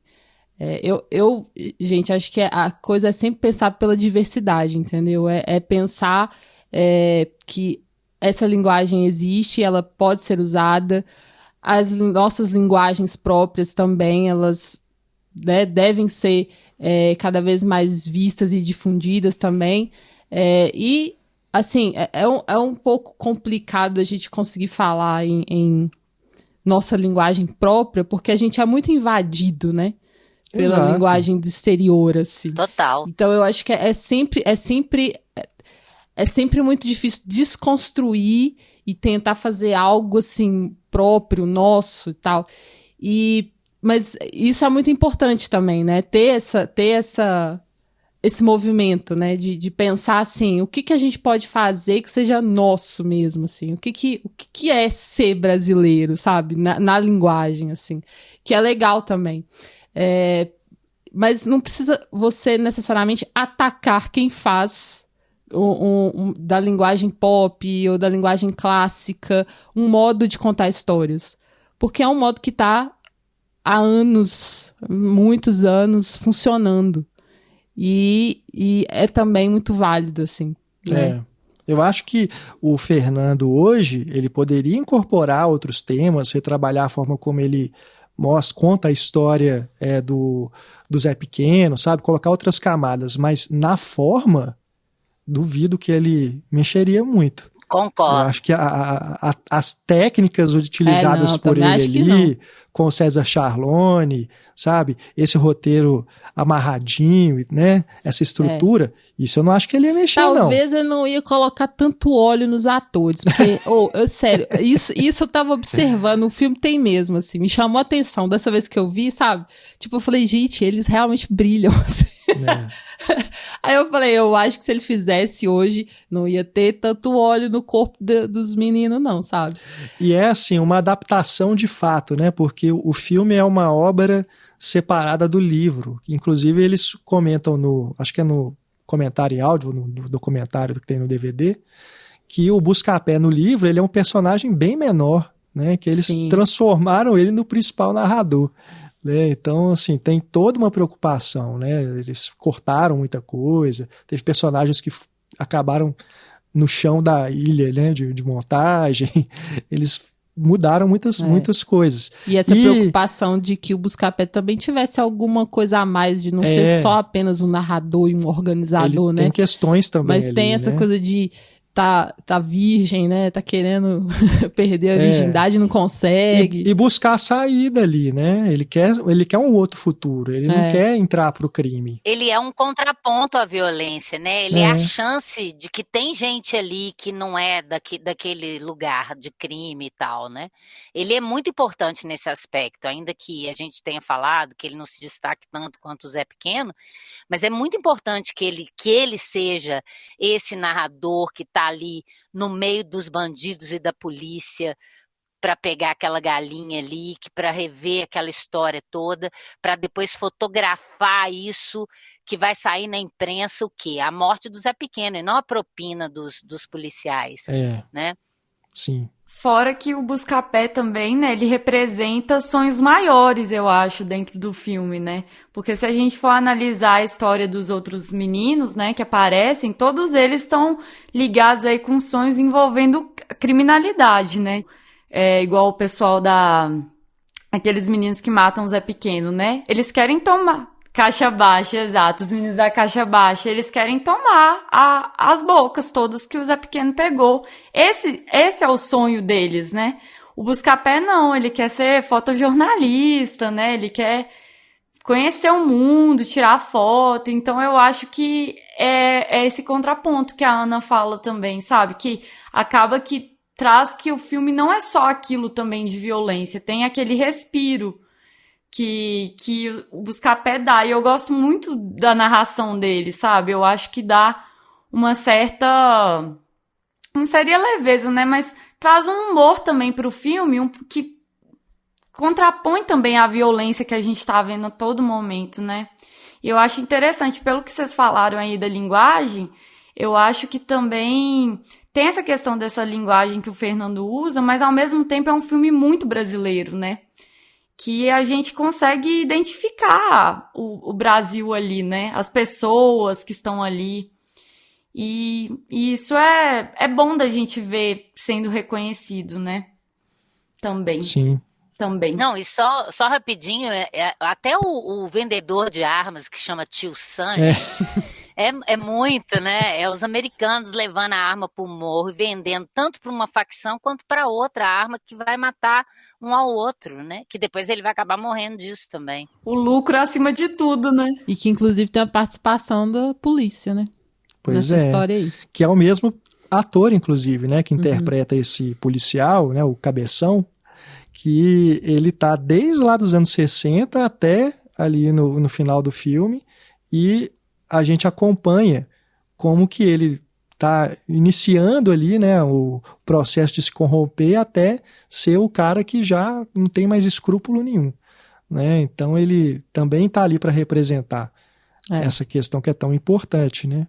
Quando você fala sobre violência nas comunidades, porque tem também esse lado.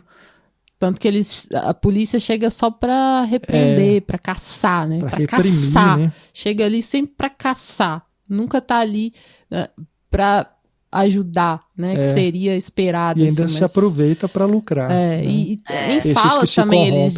Os policiais dizem, né? Se falam coisas racistas, né? Se você roubar de um negro e de um pobre não é crime, tem umas coisas assim, então porque ele tá já colocando entra... essa questão, né, da polícia. Sim, porque mesmo do Estado, um problema ali muito complexo, esse quadro todo ele é muito complexo, e eu acho que o filme não tem que dar conta de tudo, né? Acima dessas questões todas, tem que pensar que qual é a história que o filme está contando. Sabe? Ele não é uma generalização. Ele está contando a história daquele personagem, daquela comunidade, né, de um problema localizado ali. Sim, e também não é um documentário, também não é a realidade nua e crua. Tem que ser tudo, né, visto como se é. E a inventividade na criação das cenas, né, aquele giro em 360, né, no trilho ali, quando o Buscapé tá ali de frente para o Zé Pequeno e a polícia, né, aquela bala ricocheteando ali no retrovisor do carro, né, batendo na parede. O ponto de vista da galinha, gente. Coitada da galinha. Tem muita inventividade, né, assim, na forma do filme, né. Aliás, vai filmar bem uma galinha, né, gente? A galinha se safa debaixo do camburão, passando assim, é impressionante aquilo. Aquela cena inicial, ela já te joga na encruzilhada do Buscapé.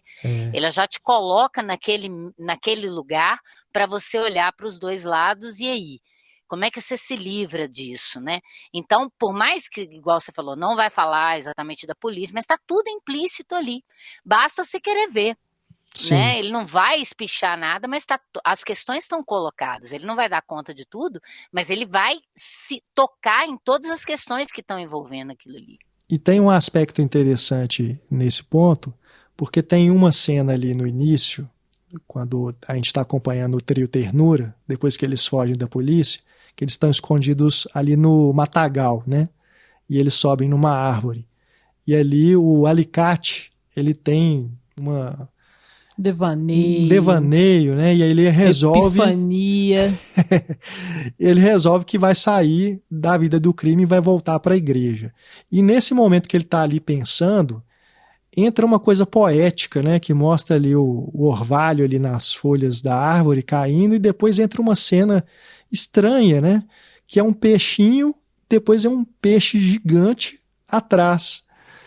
Que é engraçado porque eu vejo essa cena com uma simbologia de que tem sempre um peixe maior, sabe? Ou seja, eles estão ali assaltando, né? Eles são criminosos, mas tem a polícia corrupta por trás, sabe? Então, assim, tem sempre um peixe maior. Mas você ouvindo o Fernando e o César Charlone falando sobre essa cena, aparentemente ela não tinha esse significado, né? Eles não colocaram por isso. Ela ia ser realmente uma coisa mais mística, né? Tinha toda uma viagem ali do alicate. Ele pensando nessa coisa da igreja, né? Da religiosidade. Eles comentam que tinha no livro, né? Uma isso, parte, né? assim, bem dedicada a isso, assim, de um certo misticismo ali na floresta, que eles não conseguiam, não tinham nem tempo para poder representar e tal, mas ficou esse frame, né? Que acabou que tem essa simbologia, pelo menos eu sempre vi dessa forma, sabe? Então eu fiquei assim, caramba, nem pensaram nisso. Então. E o Bené, vamos falar do Bené? Bené é gente boa, trafica é gente boa. Mas também mata, né? Pois é. Exatamente, traficante e gente boa. Tipo assim, ele também tá nesse lugar, assim, de, não, sabe, não sou só o crime, assim. E tem essa coisa, né, de almejar, se vestir de um jeito diferente, sabe? Quando ele chega e fala, tô de playboy, né? E todo mundo começa a zoar com ele e tal. E ele também representa uma saída dali, né? Um outro futuro, uma outra possibilidade de vida, porque ele tá querendo parar, né? Quando ele começa a namorar a Angélica, coisa né? Da criminalidade. Ele acha que vai conseguir ficar numa fazenda fumando maconha o tempo todo. Mas, enfim. Que é outro personagem trágico também, né? Muito. Quando ele vai pra sair, ele morre, né? E não era uma bala pra ele também, pois né? Então, essa coisa de que, igual você falou do filho do guarda que mata o Mané Galinha, como que as coisas vão gerando o caos e a tragédia em círculos e de uma forma inesperada, mas que estão todas ligadas ali. E como que é um problema estrutural, mas a continuidade dele é motivada por essas vinganças pessoais, né? A coisa não para, vira uma bola de neve. Quando uma história tá para acabar, às vezes ela acaba com o início de outra, que vai ser trágica também, né? Aí, não, que eu tava pensando no Bené, dessa coisa, né, das roupas e tal, de que ele é um jovem, afinal, né? Ele é um menino, assim, então ele tem esse desejo de pertencimento. Eu fico pensando nisso, sabe? Jovens de periferia, esse desejo de pertencimento, de poder ter coisas também, sabe? De poder ter um poder aquisitivo, de comprar uma camisa legal, um tênis legal, pintar o cabelo. Ele pedindo pro Tiago, né, que é o cara da Zona Sul, né, que vai lá comprar droga com eles, pra vestir, né, olhar o tamanho da roupa, assim, pra ele ir lá comprar as coisas pra ele no shopping. Isso é uma outra camada também, é uma outra né, camada, de tá sensibilidade, falando, né, tá também falando disso, sabe, de pertencer a esse mundo que é de um consumismo, mas que também é identidade, sabe, é ser sujeito, assim. Bom, vamos agora dar continuidade aqui à nossa conversa, mas falando de cenas específicas, cenas favoritas. É o quadro Zoom. Zoom. O caminho do bem. O caminho do bem. A gente já falou aí dessa tragédia que envolve o Bené, e essa sequência toda ali que envolve o baile, né, é um dos momentos favoritos para mim. Desde ali da hora que ele chega, né, reúne todo mundo ali, né, os vários grupos que existem dentro da comunidade para poder se despedir e ir embora, Aí passando por essa decepção que o Zé Pequeno tem quando vai tentar chamar a menina para dançar, e ele fala 3 vezes com ela, né? Ele já fica sem graça por isso, né? Tem que repetir porque ela não entendeu o que ele falou, né? Você pode dançar, você quer dançar comigo? Você quer dançar comigo? E ela fala que não, e ela é justamente a companheira do Mané Galinha. E aí, cara, nesse momento tem uma coisa ali, né, uma escolha da forma como o Zé Pequeno é enquadrado, que é muito legal, né, de pensar, porque o César Charlone comenta isso, né, no DVD, que ele colocou nessa cena o Zé Pequeno mais para baixo, assim, para ele ficar diminuído, né, porque o tempo todo ele tá no close, né, ele tá num ângulo assim que ele fica mais imponente, e nesse momento ele está inclusive fora assim, né, da regra dos terços, né, que a gente comenta sobre composição de planos. Ele está mais abaixo assim. E aí depois ele sai para o canto inferior do quadro, né? Ele vai para fora do campo. É muito legal isso. E depois a sequência toda, né, com o tiro, aquelas luzes, né, de boate, a música. Nossa, é uma sequência que eu acho muito bem construída, no roteiro e na montagem, né?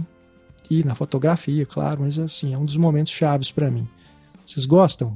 Renê, o que você acha? Essa cena ou outra que você queira comentar aí? Então, essa é uma das minhas preferidas também, essa sequência com Metamorfose Ambulante, né? E é muito divertida. Mas eu vou colocar uma aqui que eu acho, assim, tipo, desde a primeira vez que eu vi, me marcou muito. E toda vez que eu revejo, assim, me emociona também, que eu acho ali é tudo perfeito, assim, a fotografia, texto, câmera, atuação, que é a morte do Cabeleira ao som do Cartola, que vai o carro com a mulher saindo e ele sendo, né, ele atirando nele, aí ele sai correndo, e eu acho que é uma cena muito muito dramática e muito bem construída, e ela marca também uma virada de primeiro ato para o segundo ato do filme, que representa a perda de uma certa inocência dessa criminalidade ali daquele período, daquela época, porque a partir dali vai ficar muito mais violento o filme, né? Vai ter uma queda muito grande, assim, da forma como a vida daquelas pessoas que operam dentro do crime vai se dar. E para mim é uma cena, assim, que eu acho muito bonita, e além de ser muito bonita, muito bem conduzida, e ser emocionalmente muito potente, ela tem uma função narrativa muito grande de marcar essa virada, de que quase começa um novo filme a partir dali, né? Então é uma das minhas preferidas, essa aí. É a minha também. Pois é, eu ia falar do Renato, aí eu mudei pra essa, aí o Renê falou, agora eu já não sei mais o que eu vou falar. Agora eu perdi ponto no trabalho. Não, mas é porque são sequências que eu uso em aula até, né? Nesse sentido de falar da fotografia, de falar de como que, né, uma cena, essa do baile então, que vai ficando escuro, e aí fica só aquela luz negra piscando no final, né, e colocando a dor do Zé Pequeno ali de ter perdido o companheiro dele, o único que o compreendia e o amava, né, que era o Bené, que reflete na gente também, né, essa perda, porque ele era a pessoa que segurava o Zé Pequeno, né, o Cenoura fica, nossa, o cara morreu, eu tô fudido, né, tipo assim, que agora não vai ter mais limite o Zé Pequeno. E essa do Cabeleira, essa parte toda na Cidade de Deus antiga, com aquela fotografia mais clara, os espaços mais abertos, não tem tanto esses corpos suados que incomodam, né? O próprio Cabeleiro eu acho um personagem também bem interessante, que ele quer roubar, quer fazer as coisas, mas ele não quer matar ninguém, ele é bacana com todo mundo dá guarita pra ele, né? E então vou falar uma cena que não é de linguagem assim muito marcante, mas que eu acho também interessante pro filme, que é quando o Buscapé resolve que ele também vai entrar pro crime, e ele vai e entra no ônibus para assaltar o Mané Galinha, E o Mané Galinha conversa com eles, deixa eles passarem por baixo da roleta e eles acabam desistindo ali de entrar pro roubo, porque teve uma outra relação ali, né? E que fez eles voltarem para o mundo normal, né? E essa cena tem uma coisa engraçada também, né? Que é o bilhetinho com o telefone da menina lá do bar. Passou para ele. E aí depois ele usa o papel para poder embolar o baseado, né? Ele fala, eu continuo com azar para poder perder minha virgindade. Essa foi a segunda tentativa dele de roubo, né? Que aí ele vai ele tenta roubar um cara da carona. É verdade. Mas ele não consegue, porque eles acabam conversando com o cara, falando de música, aí acende o baseado, e quando vai acender o baseado, ele usa o papel onde a menina anotou o telefone. Então é muito bom. Olha, a minha cena que eu tinha destacado era a morte do Cabeleira também. Nossa, eu acho ela incrível. Várias, assim, dá pra gente destacar, né? Mas eu vou aproveitar, eu concordo com tudo que vocês falaram dela, mas eu vou aproveitar pra dizer algo que eu pensei revendo o filme agora, assim, pro podcast, porque ela me remeteu muito à última sequência de Deus e o Diabo na Terra do Sol, do Glauber Rocha, quando os personagens Rosa e Manuel também correm desesperados pelo sertão. Também tem uma música ali, né? O Sertão Vai Virar Mar, do Sérgio Ricardo. E o plano é bem longo, bem contínuo, né? E a câmera acompanhando. A Rosa cai no meio do caminho, mas o Manuel continua. Até que o sertão literalmente vira mar, porque a imagem de um mar invade a tela, assim. Eu acho que é de uma poesia sofrida, mas muito bonita, sabe? E enquanto que em Cidade de Deus também há essa poesia, né? Também tem esse drama e tal. Mas é uma poesia brutal, né? Você tá vendo um homem negro ali, um jovem negro sendo caçado, sendo morto. E em Deus e o Diabo na Terra do Sol, a sensação que me passa é de uma continuidade, assim, de um infinito, de uma duração que o personagem tá buscando. Em Cidade de Deus, a sensação é de interrupção, assim, muito amarga, né? Ali se encerrou. Ambas as cenas, elas são de pessoas que estão sendo colocadas à margem, né? Que estão buscando uma melhoria de vida, um no sertão, outro na periferia. Sair daquele ambiente e viver. Pro Manuel, isso ainda parece possível, pelo menos na minha interpretação da cena, assim, né? Enquanto desse infinito. Ainda que ele, sei lá, vai tentar a vida como retirante, né? E vai ser muito difícil. Mas pro Cabeleira acabou ali.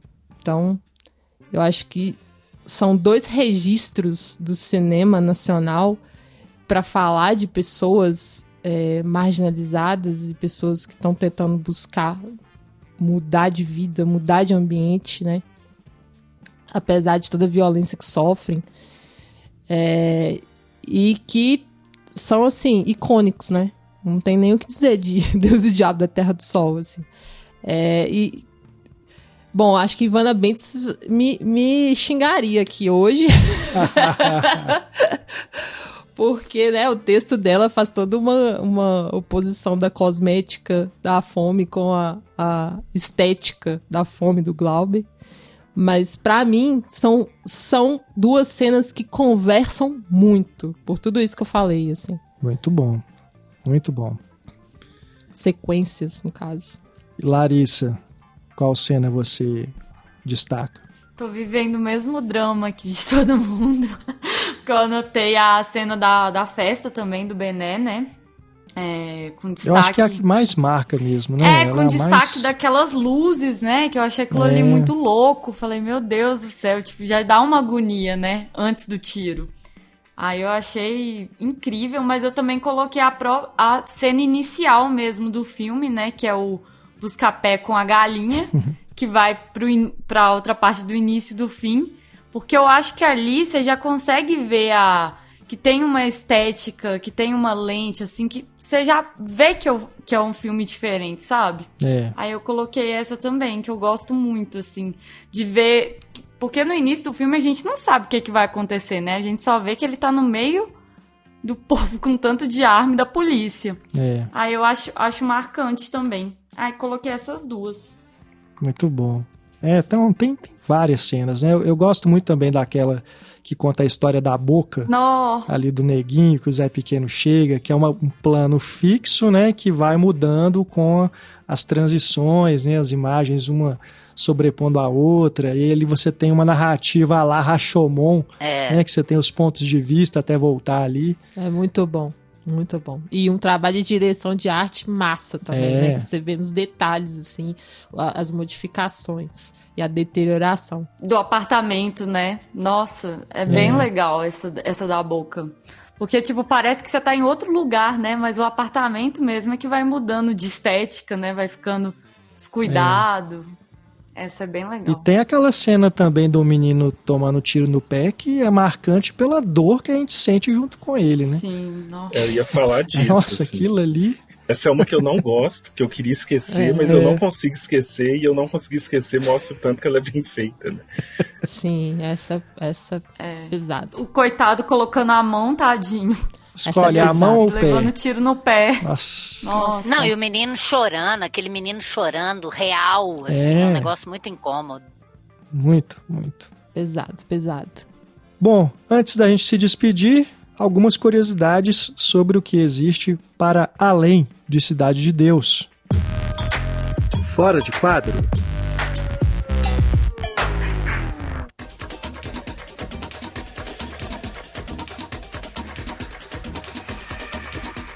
A gente já comentou aqui sobre o documentário Cidade de Deus 10 anos depois, que foi lançado em 2013.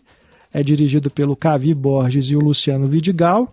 Você encontra aí nas plataformas de streaming e é um documentário até curto, né? Tem pouco mais de 1 hora de duração e ele é focado justamente nos atores, o que aconteceu com eles, onde eles estão 10 anos depois.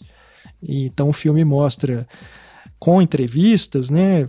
Como que eles lidaram ali com a fama do filme, com o cachê que eles receberam, e também mostra que o Alicate, né, o ator que faz o Alicate, que é o Jade Chander, Jeff Chander, né, o nome. É o nome de um curioso. Ator de Hollywood, Jeff Chandler. A mãe devia ser fã, né? Aí botou Jeff Chandler. Eu imaginei. Ele é o único que não foi encontrado, né? Porque ele saiu de casa, a mãe dele conta que ele largou tudo, enfim, mas que ela acredita que ele está vivo ainda, né? Apesar dela não ter notícias dele. É o único, né? Aquele que faz o neguinho, ele teve envolvido num assalto, né? Foi preso, eu lembro dessa notícia quando ele foi preso na época, mas aí mostra que ele está indo para o caminho da música, né? Que ele tem o sonho de trabalhar com isso. Ele até fala que o sonho dele é ver o Seu Jorge cantando a música dele. Enfim, um documentário interessante, né? Que traz aí esse olhar bem assim para os atores, né? A gente não tem ali, isso me chama a atenção, não tem o Fernando Meirelles, né? Não tem a equipe falando sobre o legado do filme, é mesmo focado assim no que aconteceu com os atores. E eu fiquei muito impressionada com a história do Jeff Chander. É como se o filme tivesse seguido, sabe? É verdade. Porque ele, né, desce ali da árvore decidido que não vai mais viver na criminalidade, aí passa pelos policiais, e assim, tem aquela cena do tiro e tal, muito massa, e depois fala que ele foi com Deus, tem uma frase assim, mais ou menos, acho que não é bem foi com Deus, mas algo do tipo assim, ficou com Deus agora, sabe?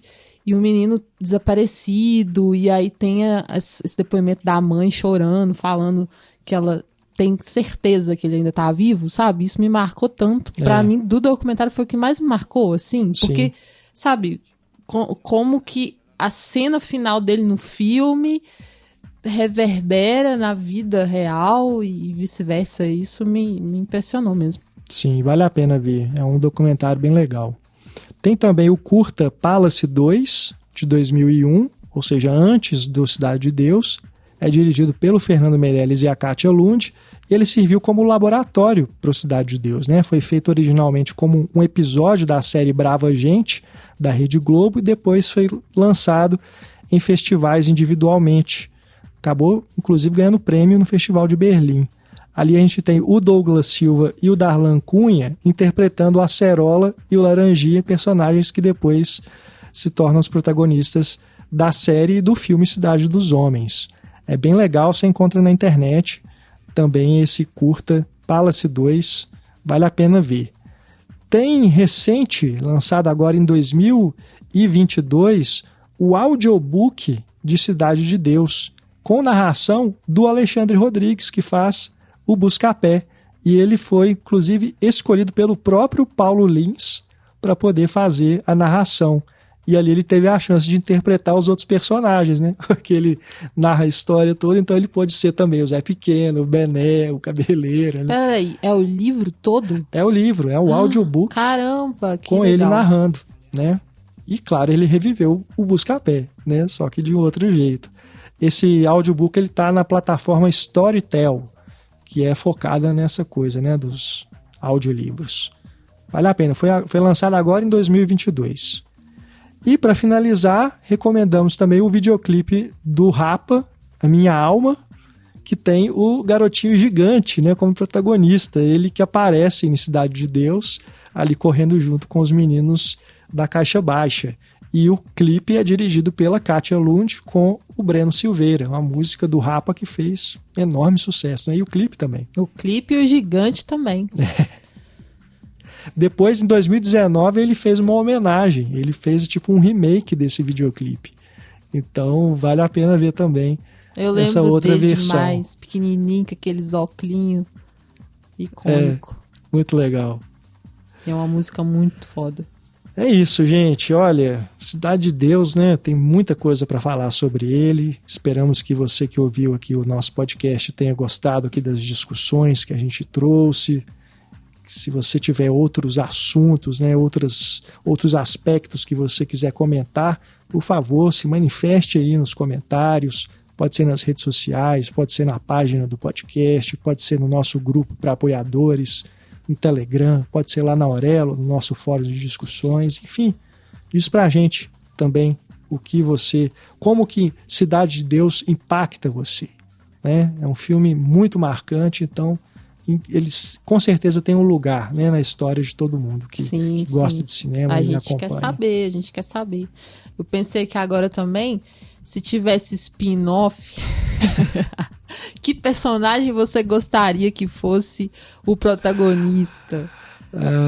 Olha, eu não sei. Eu queria ver uma versão multiverso do Bené sobrevivendo ali ao tiroteio da festa e seguindo a vida ali junto com a Angélica. Bem pensado, viu? Bem pensado. Ai. É isso, gente. Olha, Renê, muito obrigado pela participação aqui conosco. Foi muito bom aqui a sua colaboração aqui com os temas que a gente discutiu. Eu que agradeço. Como eu disse, é um filme que eu adoro, né? Gostava desde 20 anos atrás. E não deixei de gostar, não. É sempre bom conversar aqui, bater esse papo sobre filmes bons. E se por acaso tem alguém que, né, não viu Cidade de Deus, corre para ver ou para rever, que é um filme que até agora, para mim, não envelheceu nada. Com certeza. Aliás, só o registro aqui, né? A gente está gravando esse podcast em 2022. O filme só foi lançado em DVD no Brasil. Depois, agora, acho que em 2021, saiu um Blu-ray que nada mais, nada menos é uma versão do Blu-ray importado, né? Com legenda em inglês que você não pode nem tirar da tela. Então, para mim, não vale nada. Para mim, é a mesma coisa de não ter lançado. Então, a gente torce aí para que no futuro a gente tenha uma versão em mídia física, né? Com alta definição, imagem restaurada. E vamos torcer para o Fernando Meirelles conseguir tocar esse projeto de lançar o filme devidamente, como ele merece aqui no Brasil. Porque o DVD já saiu de catálogo, né? Inclusive ele tem o formato de tela letterboxd, que é, né? Você tem uma TV hoje widescreen, você nem consegue aproveitar direito. Mas tem extras muito legais. Ana, obrigado demais pela participação mais uma vez. Ô, gente, sempre um prazer, foi muito bom. E igual o René falou, acho também, o filme não envelheceu nada. Eu revi ele, assim, você nem sente passar o tempo. Você sabe tudo que vai acontecer e você não fica assim, ih, ainda falta esse pedaço. Não, você envolve tudo de novo no filme. Foi muito bom rever, muito bom esse olhar 20 anos depois, ainda mais trocando ideias aqui com vocês. A única coisa que envelheceu foi a minha nota pro René, que eu daria melhor hoje. Bem melhor. Aê! Larissa, valeu, muito obrigado também pela presença. Gente, foi muito bacana. Amei rever esse filme e conversar sobre ele com vocês, que é um filme incrível. E como o René falou, né? Quem não assistiu ainda, corre e vê, porque vale muito a pena. É isso, gente. Veja o filme, reveja, escute a trilha sonora, que também é muito boa, né? Leia sobre e compartilhe aí sobre o nosso cinema brasileiro. Um beijo e até a próxima. Grande abraço, pessoal. Muito obrigado pela audiência. Até mais. Tchau.